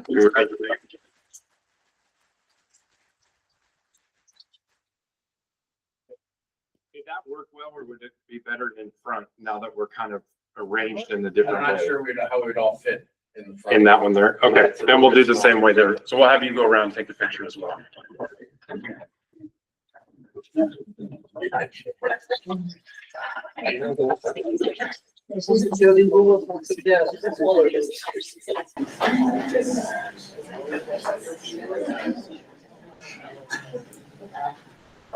Okay.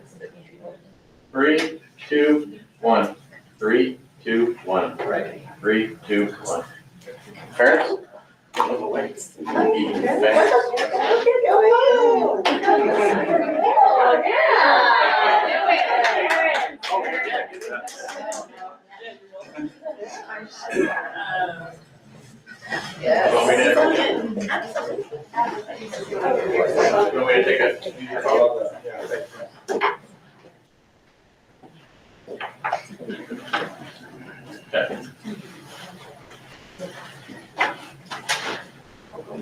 Okay.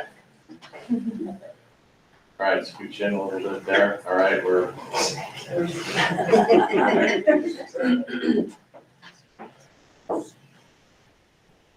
Not used to this. Okay. 3, 2, 1. 3, 2, 1. Okay. Now this one. Photo, we don't need portrait. Here we go. 3, 2, 1. 3, 2, 1. Okay, there we go.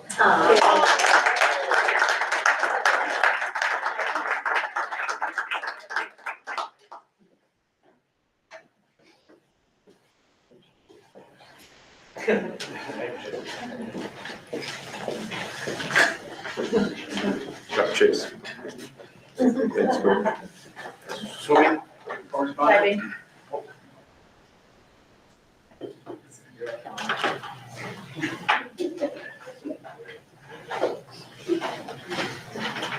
Hey, Connor, come on in. Where do I stand? Right there is perfect. So I want to introduce you to our newest state champion in dive for 3A boys. This is Connor Carson. Not only did he win the state championship, he did something that is even, I think, winning state championship is challenging, but to win districts, Kinko, and the state championship as they happen is absolutely incredible.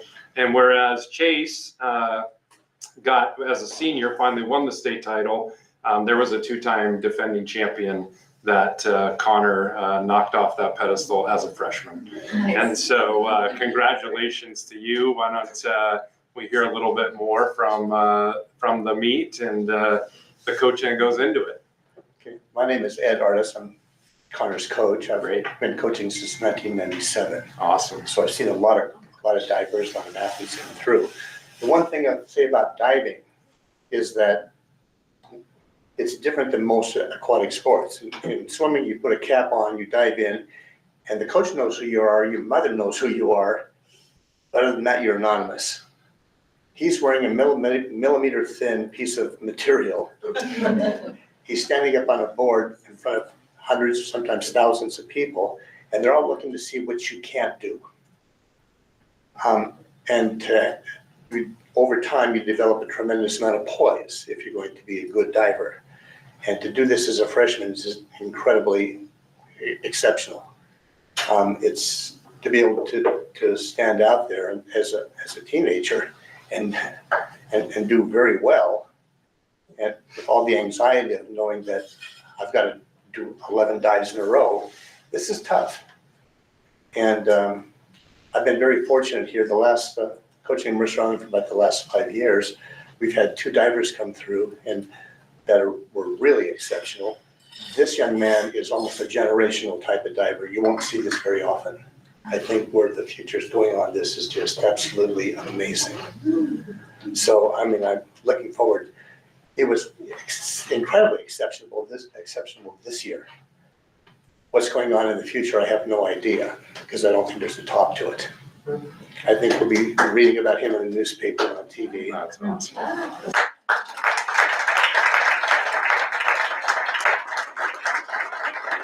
How do you do it, Connor? Walk us through it. So unlike a lot of the people that were at the state competition, I've been training with the club for the past 5 years. And so did, or 2 other people along with me came in with that experience. So it was going to be close among the top 3 people. And one of us didn't have the best meet. It happens. It could have happened to me. It could have happened to the guy that got 2nd place. And 2nd place and I were super close. Like any little thing could have made the difference. It could have made the difference that the swimmers came and watched me and were cheering me on. It was super duper close, and I'm super duper proud that I was able to win. Awesome.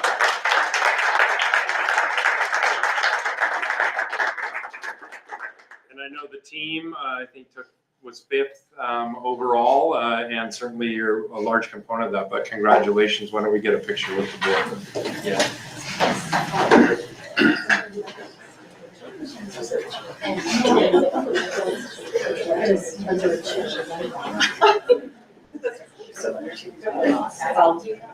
Connor, coach in the center.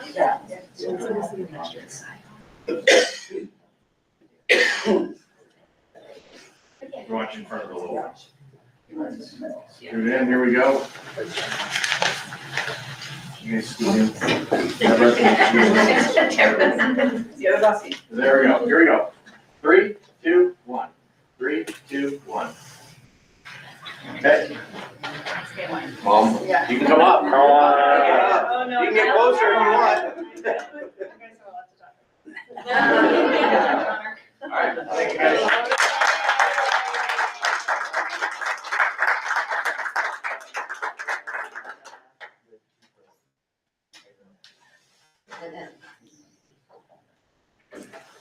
Just a couple other recognitions. They're really celebrations in the month of March.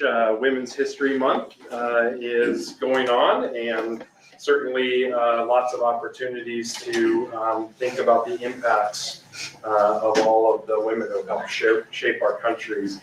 Ramadan also started right at the end of February. It will go through Eid on March 29th and 30th. I know that we have some spaces in our high school, middle school for those who are celebrating, and also certainly trying to make accommodations certainly for those fasting as part of their commitment to their faith.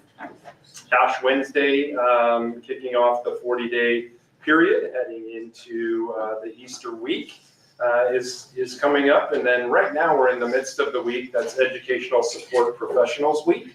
And so I'll have a message going out to all of them tomorrow, just reminding everyone that we are all educators, that just because you have a title of a teacher, those aren't the only educators. They are critical, but we've got an amazing support staff in this community and in our schools, helping out our students each and every day. And then the Persian welcoming of spring with no roots. And that will come up the 20th and 21st as we celebrate the Northern Hemisphere's return to spring. So those are our celebrations happening this month. And now, in the first time we're doing it in this order, we have our students on governing boards, student representative report. Everybody's favorite part. So at SSA this week, we continued our work on strategy for initiatives that we want to pursue this year. So we're really having a goal of creating something that's lasting and can be carried over to the next SSA group and the next generation of students once these students leave. So we decided on focusing our efforts on consolidating information for new students, creating some sort of form of a buddy program for new students, and running more new student events like one that we ran in the beginning of the year where new students can come and meet each other. We also discussed how to make combat bullying in these schools, as we saw in our survey that a lot of students have reported that being an issue coming into the school, so we're hoping to combat that and help curb that. And so each of our groups are starting to meet with some adults in their schools and start working on these projects. A lot of great work happening in the SSA. And then also things happening at the elementary school. The Island Park PTA hosted a bingo night on March 7th at IMS, and Lake Ridge also hosted a steel band and bingo night event as well. So a lot of exciting things have been happening. And then Northwood, West Mercer, and Island Park fifth graders also attended Cedar Springs for their overnight camp. And this kind of replaced like what was Islandwood before. And this was a great outdoor experience and wonderful bonding opportunity for fifth graders across all the schools. And then Lake Ridge recently finished their fifth grade Wizard of Oz musical, and West Mercer is working on their Willy Wonka musical. And then girls and boys lacrosse coaches also recently visited Lake Ridge's PE classes to teach them the basics of lacrosse. And so that's really exciting, adding on to that PE curriculum. And then Northwood also started a principal advisory team, and this is an opportunity for third, fourth, and fifth graders to advise principal and newcomer on areas of growth for the school and help enact change. So it's a great way. Miss Newcomer has definitely been incorporating student voices via that. Classes also engaged a lot with Black History Month recently. For instance, Island Park students watched a movie about Ruby Bridges and made a biography and portrait about a famous Black person. So it's really great to see our students engaging with this month and learning about a wide variety of people. Wednesday also was the All District Choir Festival at the high school. So this included all the elementary choirs, fifth grade honor choir, and the IMS and high school choirs. It's a great event to see students sing across grades.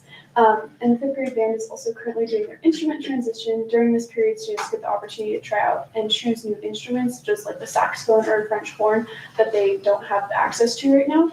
And then Island Park also did the fifth grade sweatshirt signing. So students got to sign Pure sweatshirts, which is always like a great souvenir from fifth grade. And then the Toy Maker also recently did projects with Northwood's second graders. So they were able to make toys that taught them about states of matter, properties and materials in the engineering cycle. So it was a super fun hands-on experience. Yes, and then at IMS, IMS is starting a room parent pilot program, and 9 staff members have volunteered to participate, and some parents have started partnering with the school to help learn how to make the program work. And this is a wonderful opportunity to support teachers and increase opportunities for students to do more in-depth activities. The middle school has also been working on their school play Frozen, or the musical, as Ms. Mulgar was talking about. And the play has its opening night tomorrow at 7 p.m. with 2 more performances on Saturday. The middle school also hosted the PTA Reflections Art Contest on the 5th. And this was a great opportunity for students to showcase their artistic talents. The middle school choir also recently went to the Washington State Honor Choir. And this is a great opportunity for students to sing with others from across the state. And the 6th grade orchestra also had an awesome performance at the high school on the 4th. Destination Imagination also recently had their regional competition at the middle school. And this is where students from the elementary all the way up to high school were able to compete for a chance to get to the next level of competition, which is state. And then DI is a great opportunity to learn engineering skills and be creative and involve students like making skits and like making plays. And there's a bunch of different categories. And that was an exciting thing, and it really brought the district together as well. So. Yeah, and the middle school is currently hosting a bunch of incoming 6th grade student and parent like information things. So they have tons of information on course selections on their website, and they're also hosting the Gator for a Night event on March 18th. So this is like an opportunity for people to tour the school and ask counselors questions about course registrations. Middle school's intermediate robotics team also recently went on a field trip to the Ashgrove cement plant last Thursday. So Ashgrove has a robotic dog named Spot in their factory that checks for air quality, temperature, and does other measurements. And so they're able to learn about this incredibly advanced robot, and they're even able to like control it and learn a lot about it. And it's a really cool experience for the class. And IMS's string assembly, which is made up of 7th and 8th graders, recently got to perform in the National Association for Music's All Northwest Conference in Spokane, which is incredibly prestigious. They were just one of 2 middle school orchestras that were able to perform in the event, which is selecting from 6 states, it's an incredible achievement that they were able to get there. And they performed lots of less traditional pieces at the conference, such as like Good Luck Babe by Chappell Roan, and other songs from different cultures. They even have MIS student Emerald Zhang played the Guzheng, sorry if I butchered that, which is the Chinese equivalent of a harp at the event. So it's great to see our students learning a wide variety of instruments. Yes, and then on to the high school. MIHS students recently visited the Lake Washington Institute of Technology, and there they visited the dental lab, occupational therapy lab, auto body and welding shops, and also culinary and pastry kitchens.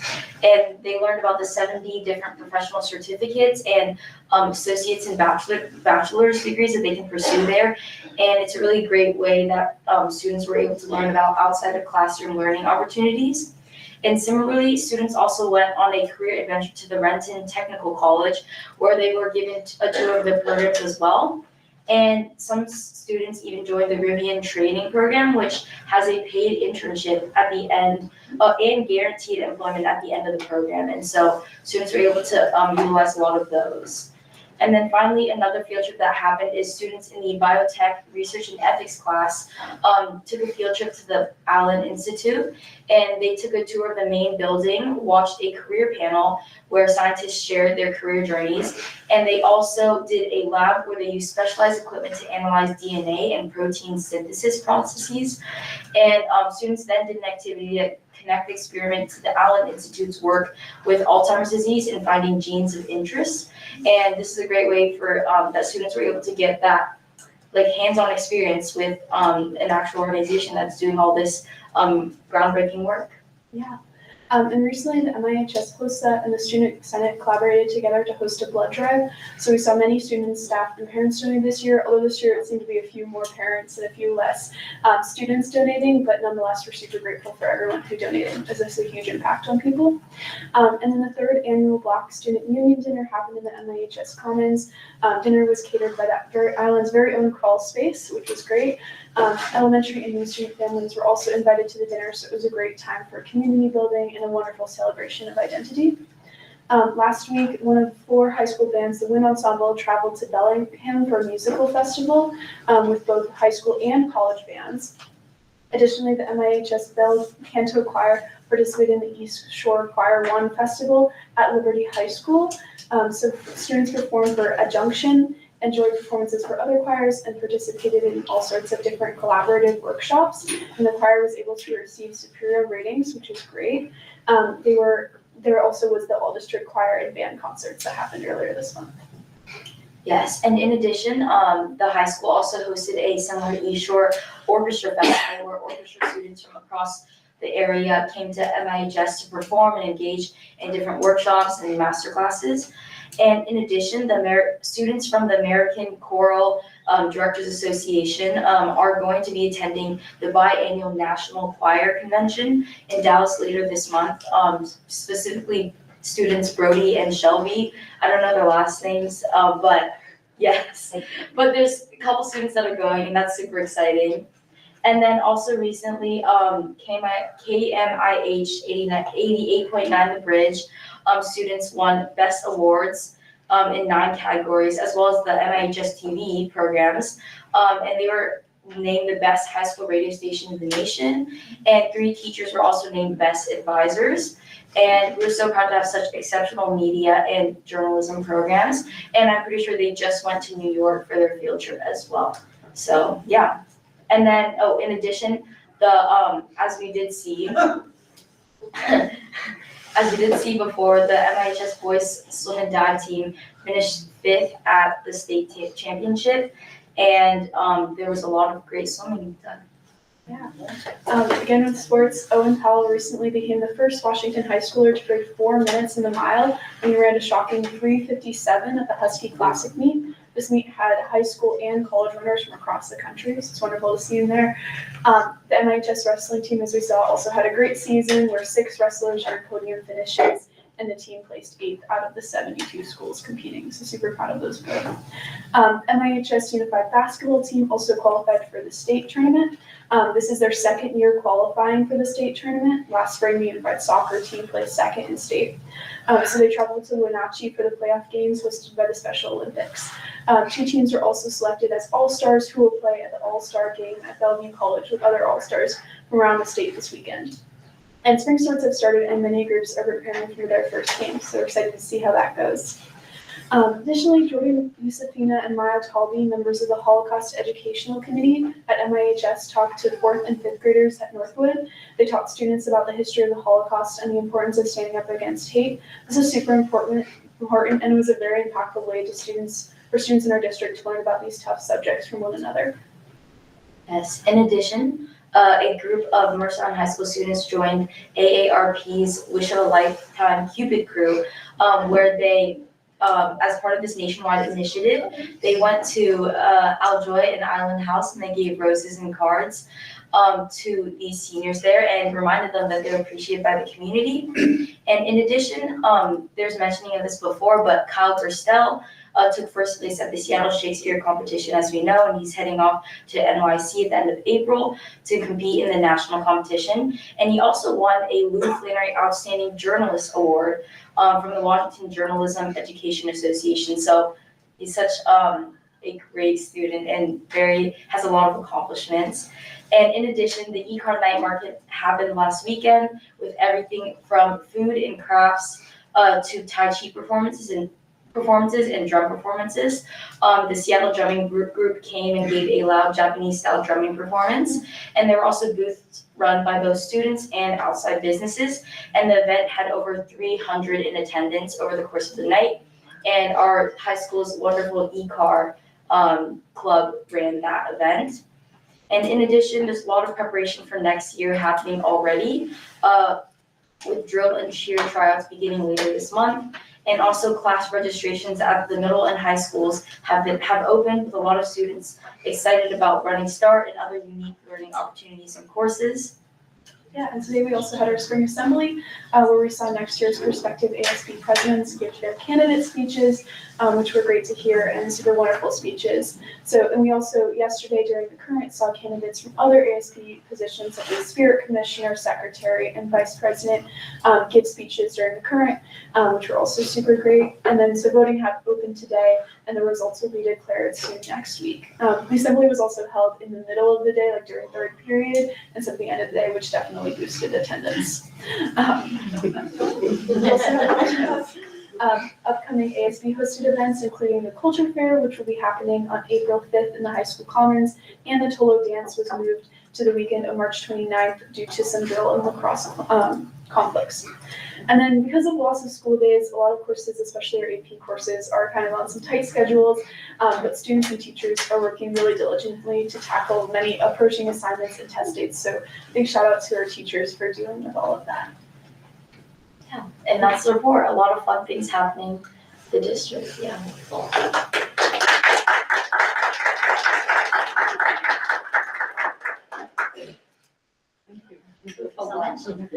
Okay, and now we're moving on to public input. My first time reading the new public input script. School board meetings are business meetings of the Mercer Islands. Yeah, please listen carefully if you haven't heard, if you weren't here earlier in the meeting and you haven't heard this before. School board meetings are business meetings of the Mercer Islands School District Board of Directors held in public. The board recognizes the value of the public being able to observe these meetings and to provide comment within the following guidelines. Public comment is an opportunity for community members to provide input to and feedback on the work of the board in the district. It is not a time for dialogue between the board and the public. Board directors do not respond directly to questions or comments posed during public comment.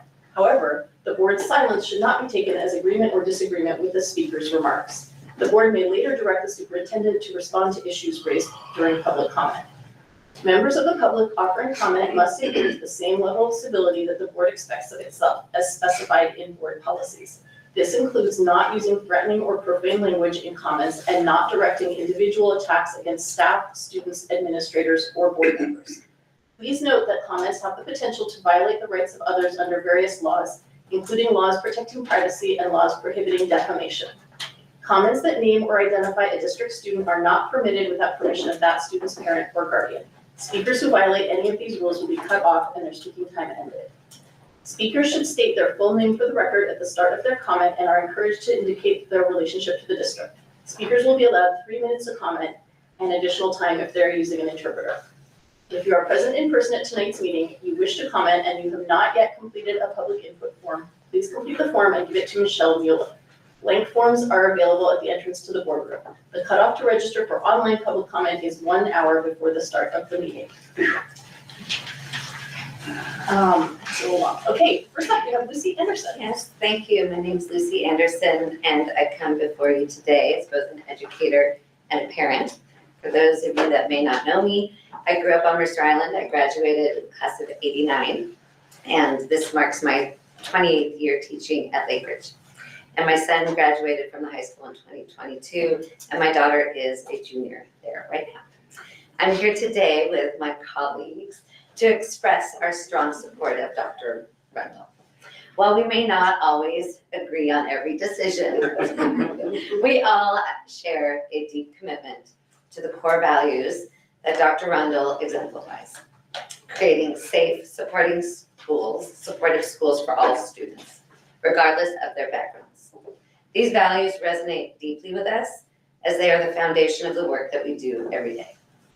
We're facing challenging times, and clearly there have been disagreements and they are inevitable. However, it's clear that Dr. Rundle genuinely cares about fostering a school district that prioritizes the well-being and success of every child.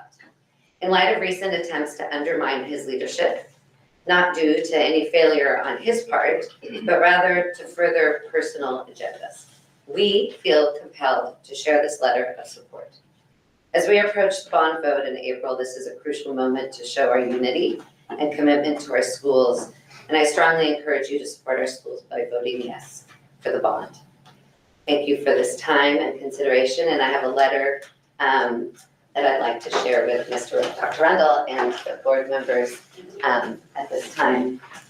With a lot of my colleagues there. Thank you very much. Thank you. And you're very welcome. Well, maybe I'll give you the original. And then I can give Lucy. There you go. Thank you. And I know I still have a minute, but I don't know, do you want me to do the other 3 minutes back to back, or how should I? They're very two different. So I then put in, while I was listening to you all earlier. Can we restart the timer then? Yes, please do. Yeah. Yes, thank you. So as I was listening to you all, and I know that this is a very difficult time with our budget and cuts that are being made, and I know, Dr. Rundle, that this is, it is not easy for you because I know how much you love this place and our children and all the work we do and the staff. But upon listening to some of this, I want us to look first to keep our librarians and nurses and the people that have direct student supportive positions that are face-to-face with students. And non-student facing support and coaching staff are important too, but that directly support and interact with students on a daily basis are more critical. So I would love to have you, I know there were questions about like, what are some alternatives, to some of the proposals that you shared. And I was just reflecting and thinking, rather than maybe starting at the ground level where the boots are, on the floor working with the kids, maybe look at the administrative level, the ad building. Are there positions in the ad building that perhaps could be, their directors and such, and as valuable as they are, and they are paid a lot, perhaps those are positions that could be also looked at in these cuts. So then they might have a bigger impact, perhaps money-wise, but maybe not so much like at the level of working with students and children. And since that's kind of what we're here for mainly, but that's just my 2 cents. So, thank you.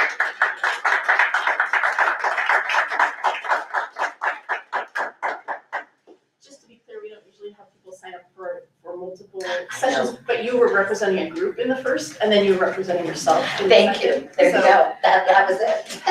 Thank you. Next speaker is Seth Landau. Sorry to change the mood. My father's entire family was killed by the Nazis. I never have known, nor do I have a living relative on my father's side of the family, so this subject tears into my heart. There are many amazing people in this world who have said the wrong thing and ended their careers or caused them to lose their jobs. Not one of them got to sorry it away. Life doesn't work that way when you hold certain positions and you say horrible things. There are people in this world who watch wrongs being committed against individuals or groups of individuals. They see hurt being caused or having been caused and take no action. They just make excuses. When I asked President Maggie Tai in an email why no one on the school board had sent an email reprimanding Jody for her horrible behavior, why no one on the school board had recommended that she be censored, why there was no text to her saying she shouldn't have done this, President Maggie Tai's response to me, as the president of the school board, was, quote, "Well, we didn't have a policy." That's the most pathetic thing I've heard. That's like George Floyd cops saying there was no watching policy while an incident happened. What President Maggie Tai has said is that up until now, anyone on this school board could have said anything they wanted to, defaming Jewish people, African Americans, Asians, Native Americans, and no matter how gross, violent, or horrible it was, that because there was no social media,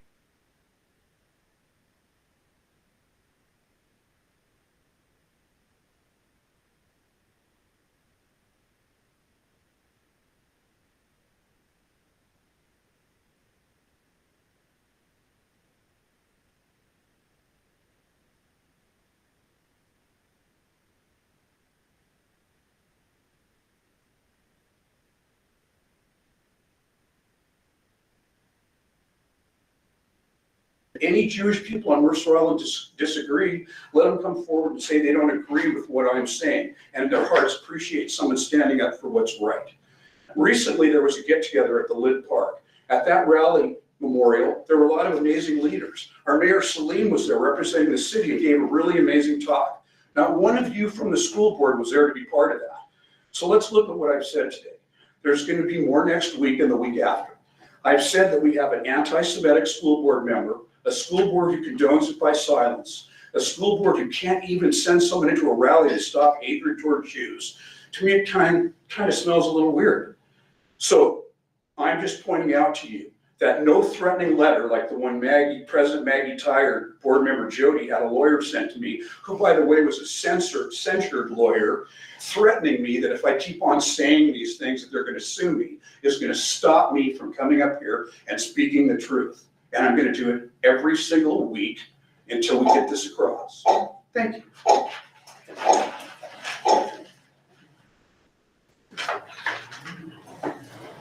I will say for the record, I did not say any of those things about I'm writing. people can post. Okay, next up, we have Megan Hamill. I cannot see her. Is she on Zoom? I think it's, yes.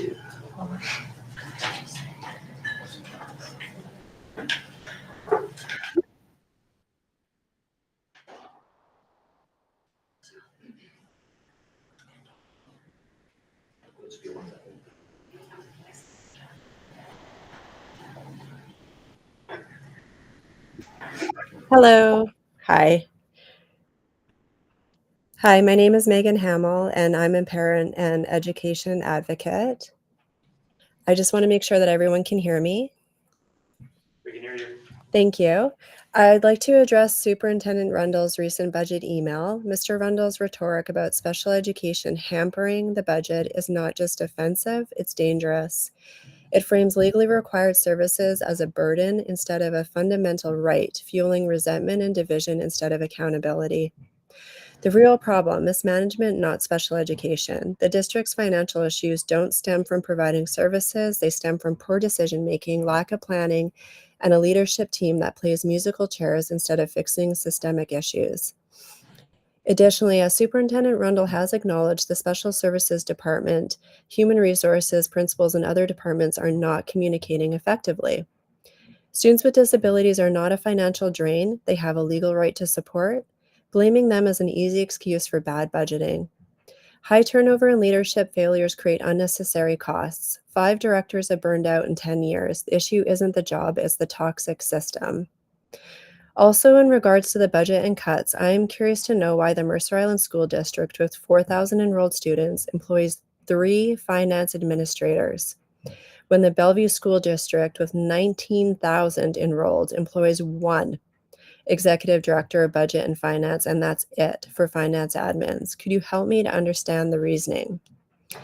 If you look at the superintendent's cabinet organizational chart for the Bellevue School District, they have 5 special education directors, director of early learning and family services, director of the Welcome Center and community outreach, director of advanced learning and innovation. Far more administrators to support staff, student outcomes, and community building versus the Mercer Island School District, which is very heavy on hiring administrators like finance, principals, and HR that support the superintendent but have little to do with student and community outcomes. Could you help me to understand which employees in the MISD choose the superintendent's cabinet? Could the district consider cutting top-heavy administrative roles? Many administrators earn over $200,000, with some positions potentially redundant or able to be consolidated. Ian Henry mentioned that administrative roles have already been streamlined in previous years, but with stagnant enrollment, it might be time to reassess further reductions. For example, the highest paid administrator in the district makes $300,000, and over 18 others earn an average of $200,000 each. That's a significant portion of the budget. Can the district provide data showing that these salaries are translating into better student outcomes? If this bond has passed and will pass, maybe, hopefully, we will still be paying off another bond and levy, and at the same time. The district can't keep spending like it's pre-COVID. It's just not the same enrollment anymore, and the outcomes are just not as good as they used to be. The community is very divided, and they need the district to show financial accountability to start to repair a loss of trust. I appreciate it is very difficult to make these decisions. However, I feel that the decisions being made are going to impact students the most, and that seems unacceptable when the role of the school district is only to serve students. Thank you for your time and consideration. Thanks. Thank you very much. Our next speaker is Missy Harbold. Hello. Hi, welcome. Thank you. I have no voice. I'm going to do my best teacher voice. I might not make 3 minutes. My name is Missy Harbold. I am the teacher librarian at Northwood this year and last year. I've been teacher librarian and other roles in school districts for almost 20 years. I'm here today to share my values about librarians, certified librarians, for your consideration. And the decision that has been suggested, that looks like it's likely going to happen. To cut certified librarians out of our schools and just have one overseeing the district will have a profound impact on our students. It could deprive them of essential literacy, research, and critical thinking skills. Trained librarian professionals are not a luxury. They're necessities for fostering literacy, inquiry, and lifelong learning. The reduction of librarians, as it's already been mentioned, has been already felt. Part-time has been felt at the elementary levels, and eliminating them entirely would deprive children. Certificated librarians do more than read stories. They do more than check out books. They foster love of reading. They teach information literacy. They guide students in academic growth at all levels, especially at the high school when career choices are at their peak. They ensure children have access to curated collections and digital resources appropriate for various ages and reading levels. Trained librarians defend intellectual freedom. They ensure students have diverse perspectives and unbiased information. We play crucial roles in developing inclusive citizens who engage in thoughtful, not hateful discourse. In an age of misinformation, librarians equip students with the skills to evaluate our sources and identify biases and think critically, and these skills stand and provide safety nets through all academic reaches at all ages. We provide safe spaces, and we use frameworks and standards that are tied to our state Common Core standards in all areas, including national standards like the ITSE tech standards, the Next Gen Science standards, the ASCD's whole child tenets. We reinforce and we enhance classroom instruction. Without certified librarians, struggling readers will lack a layer of support that they get and need, and advanced learners will miss opportunities to be challenged. The proposal to save money for the district by replacing the certified librarians with library clerks is an idea. However, please understand that the middle school model does not translate to the elementary well. Library clerks, while valuable for operations, do not have the training and knowledge to support instruction in the library, classroom management, or advocate for a reader's choice. There are many, many other things I would like to share with you, but for my voice and lack of time, I won't be able to go into. But I urge you to consider the values in the course of action in the next few weeks and make education in the libraries a priority. Thank you. Thank you.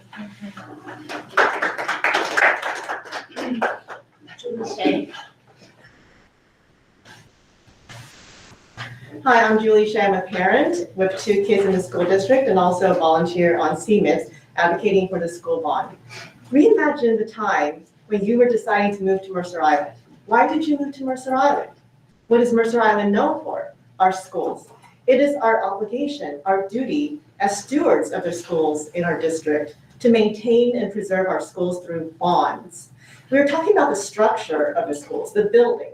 In order for the schools to develop great minds, for students to go on and do great things in this world, they need to be safe. They need to be proud of where they go to school. Remember why we were here. A committee of experts and citizens spent more than 2 years creating this measured, reasonable plan. The plan from the 2014 bond that passed was to rebuild half the middle school first, and then finish the middle school at a later time. That time is now. Construction costs are going up 8% per year. If this 2025 bond does not pass, it will cost us more. In the meantime, the facilities will continue to age. In case of emergency failure of building infrastructure, where will the students go to learn? Online learning, anyone? What will this bond cost me? It's less than 7% increase of your property tax. It's $450 per year increase for every $1 million of your property value. That's $38 per month. Just compare our schools to the schools in Bellevue and Eastside. Have you seen the difference between their schools and our schools on Mercer Island? Even after this bond passes, our school tax rate will be 20 to 60% lower than the East Side. The world, our country, and our community has become more polarized. There are differences in ideology and political differences. With the rise of social media, personal grievances are becoming commonplace and in public view. Holding the bond hostage because of personal bad experience with a class or a teacher or an administrator would be unfortunate and hurt our community and students. We hope that our community will focus on accurate information and facts about the bond. Vote yes in April for the school bond. Every vote counts. We need 60% yes votes to pass the bond. Ballots drop April 5th. The ballot is due on April 22nd, the Tuesday after spring break. Ballots before break. Parents of kids in the school district have a low voter turnout, only about 50%, 50. Support our schools, our students, and our children, the heart of our community. Preserve our legacy and invest in our future. Thank you. Thank you. Next up, we have our very own Joey Lurie.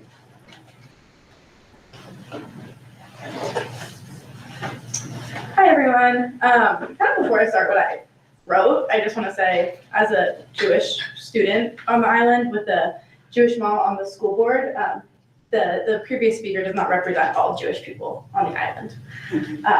Okay, so hi, everyone. My name is Joey Lurie. I am a MIHS class of 2024 graduate. I'm home on my spring break from Arizona State University, where I am studying emergency management and homeland security. I wanted to come and speak because I think everyone could use a bit of positivity and grace and gratitude. Jumping straight into my point, I love this district. I started kindergarten at Island Park and then went to middle school at IMS and graduated from MIHS. I always knew how good I had it growing up on the island and have always been grateful, but I never understood to the full extent until I went away for school. The first week of school, I remember texting my parents and thanking them for raising me the way they did, emphasizing respect and gratitude. One thing I found extremely interesting when getting to ASU was how many people, including some of my closest friends there, couldn't wait to get away from their hometown and cut off most of their ties. I still find this shocking because I have nothing but love, respect, and most importantly, gratitude for this community that has raised me. It's also where I found my 6 best friends who I met in preschool at the JCC and who I still talk to every day, even though we are all across the country now. Just a short list of activities that I did when I was in high school. I was co-president of DECA, a staff member in the radio station, captain of the soccer team, 2-time captain of the softball team, in the international entrepreneurship class, and had countless other opportunities that helped set me up for my future. Because of my teachers, paras, coaches, support staff, and all the staff members in the MISD, I'm thriving at college. I'm extremely active and have been asked to join the board for both ASU Hillel and ASU Chabad. I'm in a sorority. I'm in the Honors College, which I will be starting my thesis for next semester. I'm working as a research assistant for a professor in my field. I am signed up to get my certification and work as an EMT this summer. I completed last semester with above a 4.0 in my first semester in college, and I'm on track to do that again this semester while taking 19 credits. And I'm also on track to get my accelerated master's by 2029. I say all that not to brag, but because the only reason any of it is possible is because of this community that has raised me and prepared me to succeed in the real world. In demonstrating this gratitude, the biggest reason I am here is to say thank you to my mom and thank you to all of the teachers who I have directly, some of which are here, and all of the people who are involved in the Mercer Island School District. What you do matters and it's important and you change lives. And I'm sorry for those who say otherwise because they are wrong. Ask any of the students directly and they will tell you the same thing. We are thriving thanks to the Mercer Island School District. Thank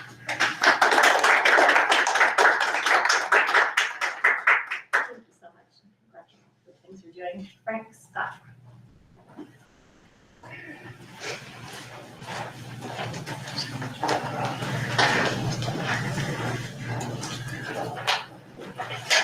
Hi there. My name is Frank Scott.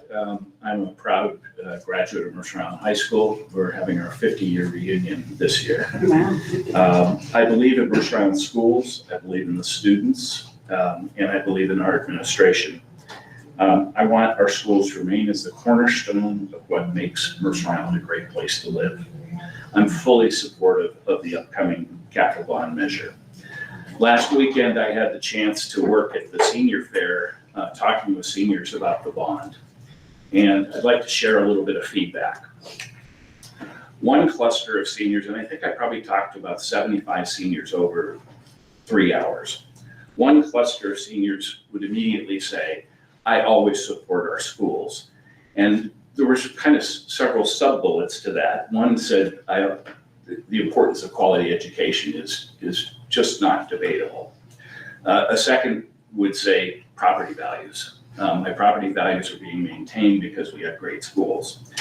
And then others said, when our kids were in school, seniors supported us. And so we're going to support the next generation. A second wave of conversation was around capital improvements, and that 70-year-old buildings need capital improvements from time to time. And they said, I don't want to wait and have costs go up. But then there were others that said, I don't want to wait until something really bad happens to the schools. We have one high school, one middle school. We can't shut them down and move kids someplace else. And finally, there was conversation about property taxes. There were some that knew very well that their property taxes were going to go up a little less than 7%. There were others that were supremely confused by the misleading signs about a 40% increase. And then there were some that were understood that the 40% was misleading and they were quite angry about it. So my ask of the school district is I'd recommend that we make it super clear to the community that the property tax increase is less than 7%, about $1,000 a year for a $2.2 million house, and that our school levy rates are the lowest on the east side, and I think they're the lowest in King County, and that even after this bond passes, they will be the second lowest. So thank you very much. Thank you for all that you do, and thanks for letting me speak. Thank you. Okay, that concludes public input. So I would like to take a break. 10-minute break, 15-minute break, 15? Okay, 10. Okay, 10-minute break. Okay, 12-minute break. We'll reconvene at 7:25.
All right, we're gonna come back into session. You're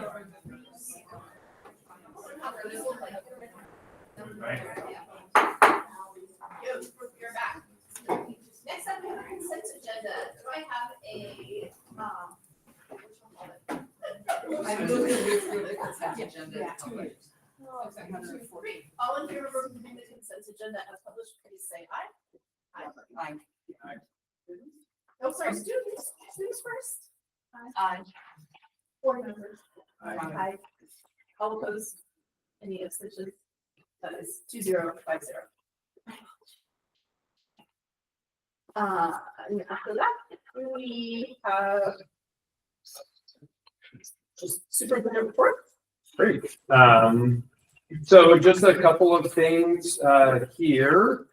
One of the things was just trying to get some, I gave you kind of a long update last week in terms of just some thoughts and considerations. Lots going on in the district. There's lots of things that we usually do. But I wanted to check in to see how that resonated with you in terms of reprioritizing some things for the spring, to try to maybe take the emphasis off some things in the system and reprioritize those. So I just wanted to check in with you as a board to see if that's resonating. And if so, I can put together a formal plan then to the president and vice president. Just wanted to get your insights. I appreciate the thought that you put into this proposal or et cetera, whatever we're calling it. And I just forgot the second half of my sentence, but I'm sure it was something along the lines of I appreciate the thoughtful approach that you took to this to your message. And I think that I would defer to your judgment over what the capacity of your staff and to see us through this busy spring season would be. But just looking at the initial communication that you sent us, I don't have any objections to any of the prioritizing that you've done. And I don't feel like I'm in a place to tell you how to prioritize and then get very ahead of you in the spring. I think the main piece is, there are some things that you have calendared as a board, fundamental reports. And if those are going to be altered in any way, I would certainly want to make sure that you knew what that looked like and how we might do it differently. And so, some of those things are, things you vote on and evaluations of being and whatnot. So I appreciate that, Director Lee. And, those are definitely things that I wouldn't want to surprise anyone. I think that I also appreciate the thought that you put into your letter that the board has put a lot of extra work on your plate one way or another, advertently or inadvertently over the last few months, and we're all kind of playing catch up now. So as the board continues to come up with ideas for things that we would like to look into, unless they're truly an emergent issue, like for example, we want to look at the big picture of how we're preparing students for college and for other things after high school. Like that's not a absolutely must happen this spring. So maybe it's something that we like plan thoughtfully for the fall. For my part, I don't know how others in the board feel about that, but like I certainly would be insisting that we like immediately do that. It's like kind of a glacial pace. Yeah, or I can do a phase one or piece and just incorporate that into OE10, which is something we already do. And so that would be some things. I think the biggest thing is we have fundamental 3 that's supposed to be monitored in 2 weeks. And if you're comfortable with some adjustments, I would come to you first with some ways that I think we might be able to accomplish updates around fundamental 3 or the other fundamentals without having the full level 2 report that we haven't done traditionally. But I would want to make sure that that was all right. Other people?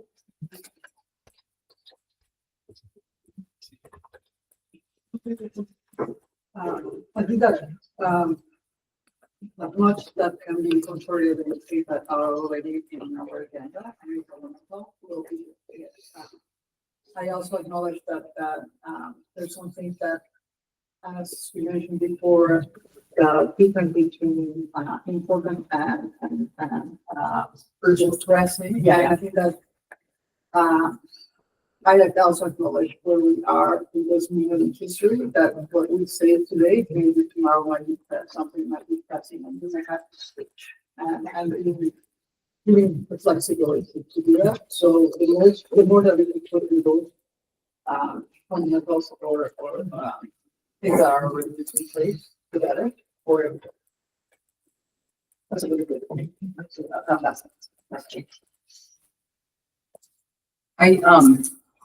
I appreciated getting that, the email report for last week.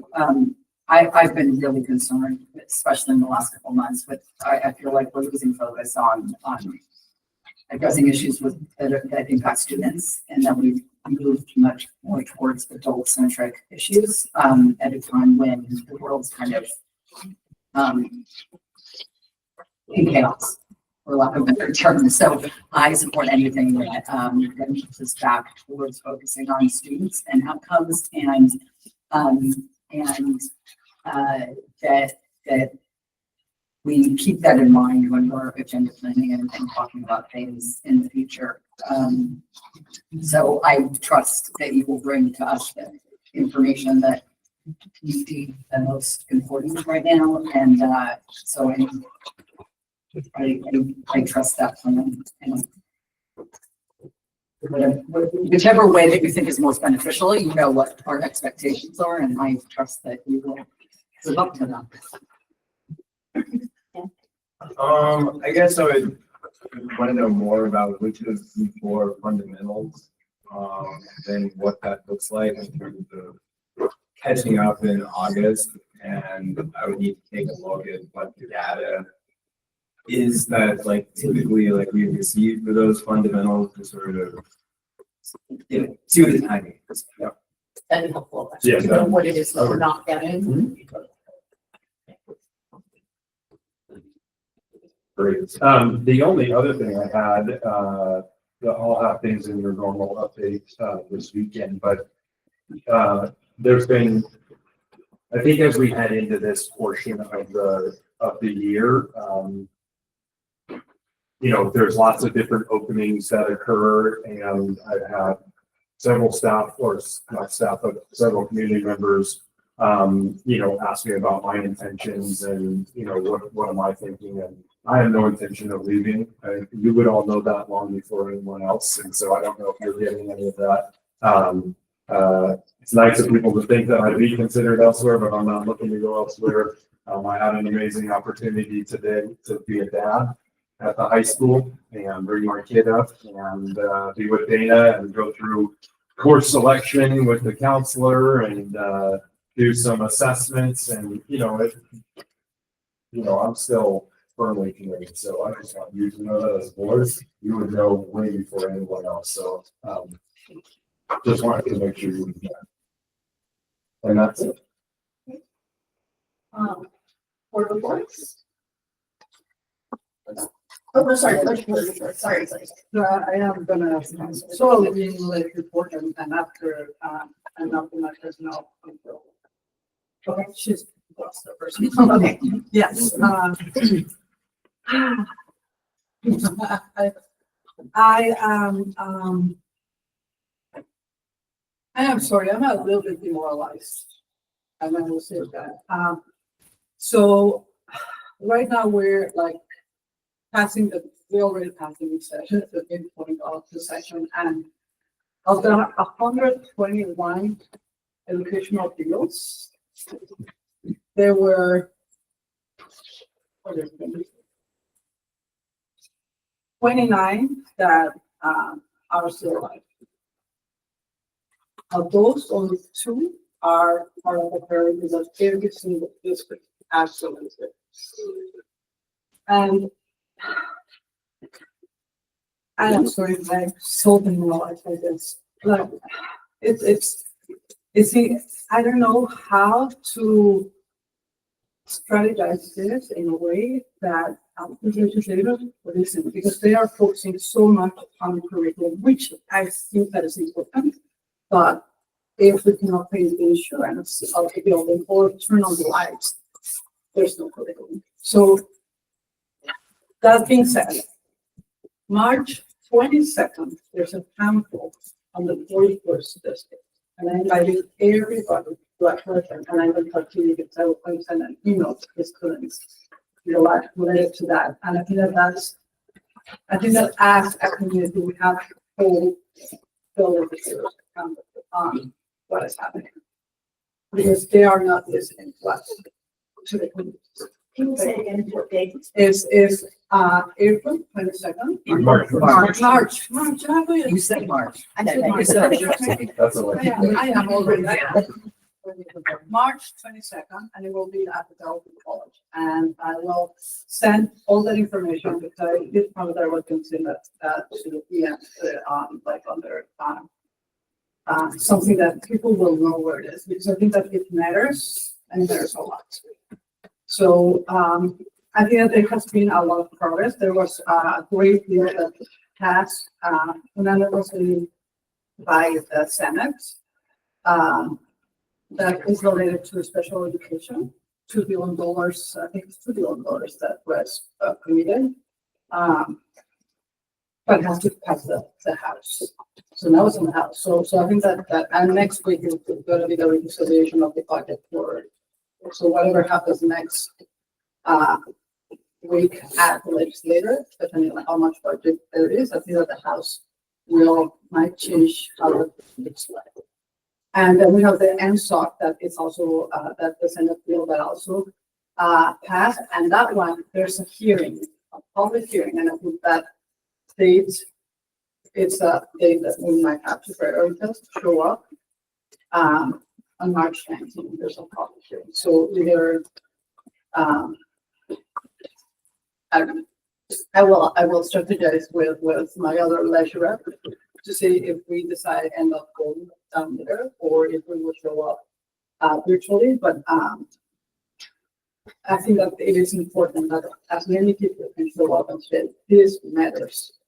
It's important because if this bill dies, then it's better. And we only have two bills that we'll talk about funding. So it's there's a few March 17 and March 19 will be the 2 days that there's public hearing, and if you have those days, we have to be present in a way or another. That's when our voices being heard. So the other important thing related to education is that from April 2nd to April 30th, and I think that's why I said April, is when the WhatsApp position catalog opens. And last year we saw an increase on how the positions were shifting, and I anticipate that there will be something very similar this year. So I would start working with Julie to see what it is and how can we partner with those districts around us that we have worked together to ensure that our positions remain strong and we are in the same spot to ensure that we keep pushing that forward. And I think this is our only opportunity, otherwise just review. So if we want to change something, I think that we will have to bring that to the early April for you to approve and then for us to submit it to us. If we're interested in that. And the other only news related to legislation is that this week at the federal level, the Senate confirmed Linda McCollum as the new Secretary of Education. And we will have to follow our information. As I said before, things are shifting very quick. And what we right now think that is important, tomorrow might be a present day. So we will have to just keep looking every day to see what shifts are and what, and also at the Washington newspaper what the guidance and how we do that. So I think that's pretty much like summer. I'll probably stop them.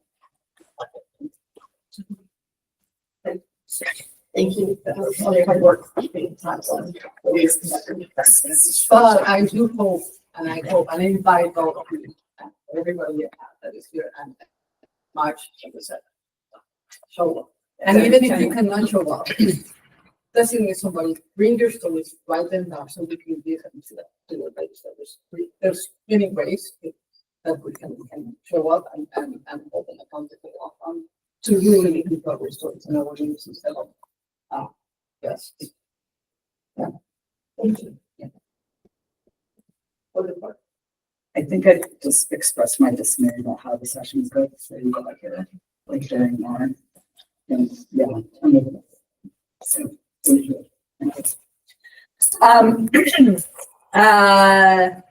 Let's see, last couple weeks, I attended PTA council meeting yesterday. And Fred presented a lot of some of the information he presented today. It's just, I really enjoyed our site visit at Island Park. I still continue to say it's a magical place. Very biased as I should be. And I also had the opportunity to attend the All Island Orchestra concert, which, I don't get to orchestra concerts very much. And so that was really fun. And I love that they did the 5 through 12. And it was a great event and just fun to watch. And wow, those fifth graders, I mean, they've been playing for like 6 months, not even 6 months. And I was expecting like squeaky, and it wasn't. They did really well. It was very impressive. And I just wanted to, well, first of all, I'm a proud mom today. Joey's been telling me those things like all year. And I was like, can you come tell the people who need to hear them, please? And that was, and she was willing to give up part of her time when she's gone for a week. I'm really proud of her, obviously, but I consider her, she is who she is because of what she said. So just thank you also. And as our world is kind of, blowing up around us and we don't know what's going to happen day to next, I'm trying to focus my time on local and really look at the things that I'm grateful for and that we can have an impact on. So that's just kind of how I'm dealing with it. And I've been a whole lot happier since I've been doing that rather than, watching the national news and hearing that our Department of Education is cut in half. And it's crazy. But I really like it when I focus within and local, there's so many great things happening that, it doesn't have to all be a disaster because there's so many good things happening. And I'm grateful for all of them. And then I just wanted to, hopefully I appreciated Dr. Rendell's message to the board, but in terms of really kind of refocusing, there's so much going on in the next couple months that if we could just we can just redirect our focus to students and what impacts students, then I just think we're all going to be feeling more accomplished, more positive, and more, did I say productive? And more productive, because that's what we have control over. So let's take our actions where we have control and just move forward. So I just thanks everyone for the work you do. Switching that. And thank you to Jody for covering one of my meetings so I could spend time with my kid. So I had a lot of arts involved, so I also the orchestra, which was fantastic, and I went to the reflections award ceremony, and it was also incredible. And I will say that for those friends that don't know, the reflection program covers many courses of art. So it's like it's visual, written, composing, like it is. So it's actually fun and enjoying it, and I love that it's covered from elementary to pretty much kindergarten all the way to high school. So it is absolutely a joy to see that. And also the band, the high school band concert was last Monday. So it was a lot of hours, and I love that. Yeah, that brings the spirit up. Then, well, we look at this with that, and I attended the superintendent executive council, and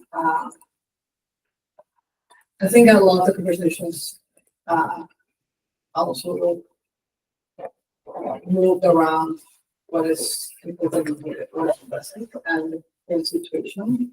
And that being said, I also think that I want to ask the board members if I mean that the education decision brought us one policy to consider related to how we know immigration to support teachers. And I would like to see if we're interested to review it with me and do the changes that we feel need to be made to ensure that applies to our district. And if somebody would like to do that, and if we all want to move forward and have that in place, and that's important. And I know that kind of that conversation came a little bit during the SIAC and during the parent meeting with teachers. So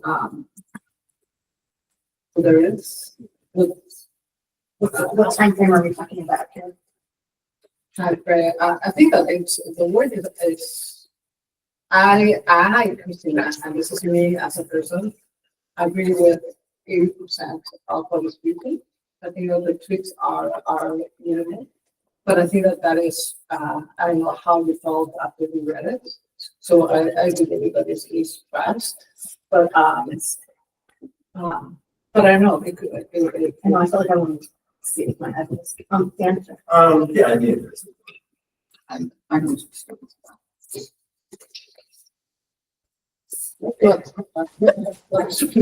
Go on. Okay, work with somebody. Okay, that's great.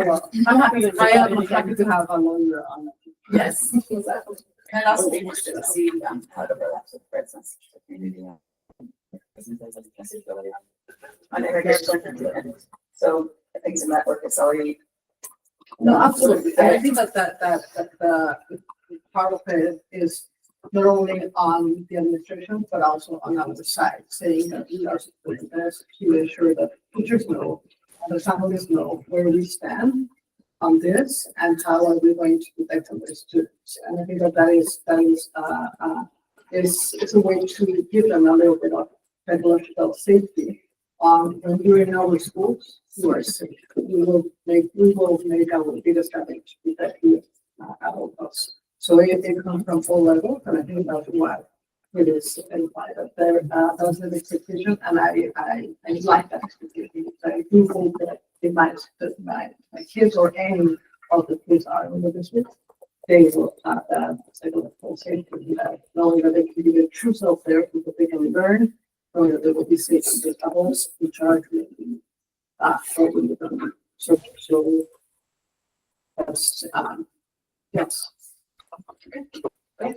So I will say that the time frame will be I'm hoping that we can be forced if we can work out, because it's not because we're trying to get time out there. Why don't you look at this as guest first? Yeah, so it's a quick report. The only committee meeting I had with the superintendent teacher learning advisory committee, where we discussed MTSS, some various sort of activities around that. I think a lot of the discussion was around sort of how to communicate out what we're doing.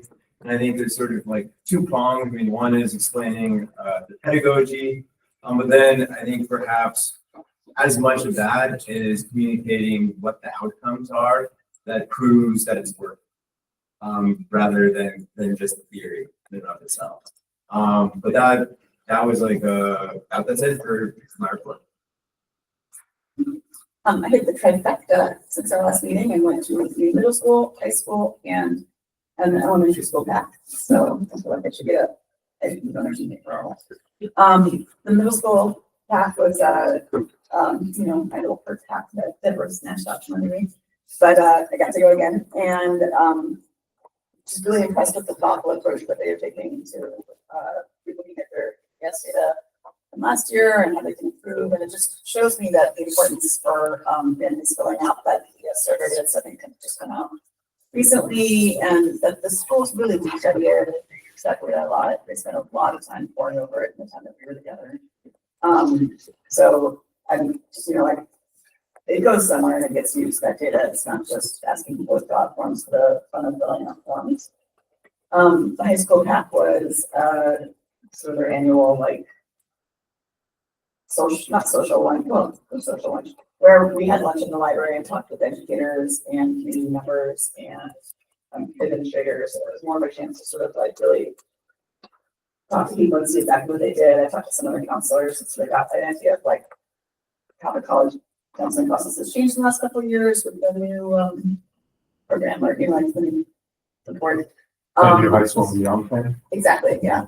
So that was really interesting. And then I went to the Northwood PAC, where Fred made a presentation about the status of an interest in the bond. So that was also interesting. Always interesting. And then I also went to that giant orchestra concert, the 5 Food Global Orchestra concert. And I thought it was particularly interesting, that art piece that you guys mentioned. It was just so unusual, and I was feeling how lucky we were with the way our school directors take advantage of the talent or the special talents in their community, because the entire piece was centered around focusing on this harp, on this Chinese harp. And I'm like, what other high school is doing that right now? Like, what other like mainstream public high school is focusing that sort of program? And it was just as lovely as could be, and really, really special. And then, of course, the couple of days later, the high school band concerts, just somehow 5 high school bands, even though we only have 3, but they happened. So there's the high school bands concert, which is also incredibly impressive as always. And but even though like they have a 9th grade concert, the 9th grade band, they're doing like such interesting work now. They're not playing like the same sort of like just classic 1700 number stuff like they do in the band, little dance, dance band. They're really taking into advantage like kinds of music and being, like taking a multicultural approach and stuff. It's not always music that parents remember fondly from like, I'm going to listen to nice piece of classical music, but I think it's really indicative of keeping our band directors and our orchestra directors, obviously, keeping their fingers in the pot and their ear to the ground of like what is most relevant today in musical education. So I appreciated both the presentations and the thoughtful approach to the way that our musical educators are connected themselves. You guys say Chinese preparation, but the long thing that's like horizontal, like Yeah. And they have like the nail Like extension. fingernail. Yeah. That's It was very just like cool. Korean. Okay.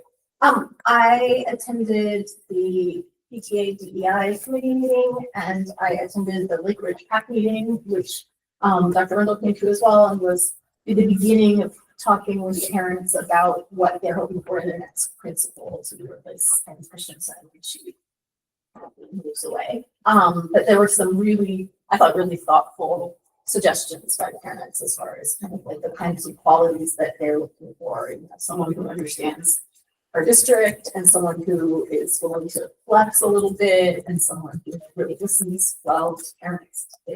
So, yeah, it was a good meeting. And I also attended the e-car night market, which as always is fabulous, although all the good stuff is sold out by the time I got there, which is like a lesson I learned every year, apparently. Next year earlier. And I encourage everyone to go check out Island Park, the middle school's rendition of Frozen, which is at the high school tomorrow evening, Saturday afternoon, and Saturday night. Just 3 shows. And pay special attention to the costumes. That's it. Oh, and the Island Park, which is it? Nothing else? Okay. I have one more thing. Yeah. Oh yeah, this is like related to like earlier this year I was mentioning like my work on like the National Student Board Member Association, right? And like we're currently thinking about like leadership moving on and like hopefully like looping and Lucy and like having her like carry on like Washington State Association and kind of growing that and like finding a way to better connect students because obviously it's really hard when students are graduating and then there's no like continuity with like the leadership. So like working through that. And one of like a fun, exciting opportunity that was like close to me is they're inviting me to go speak at a conference, the NSBA conference in April, like April 4th or something. So I get to help like be like a speaker and like present at one of the breakout sessions. So You missed during the 4 to 5 session, one of the candidates asked about the role of students on the board and people said that's the next thing to guide you guys. Do I have a motion to adjourn? So moved. All in favor of adjourning, students? Board members? Anybody opposed? Thank you, that's 2-0.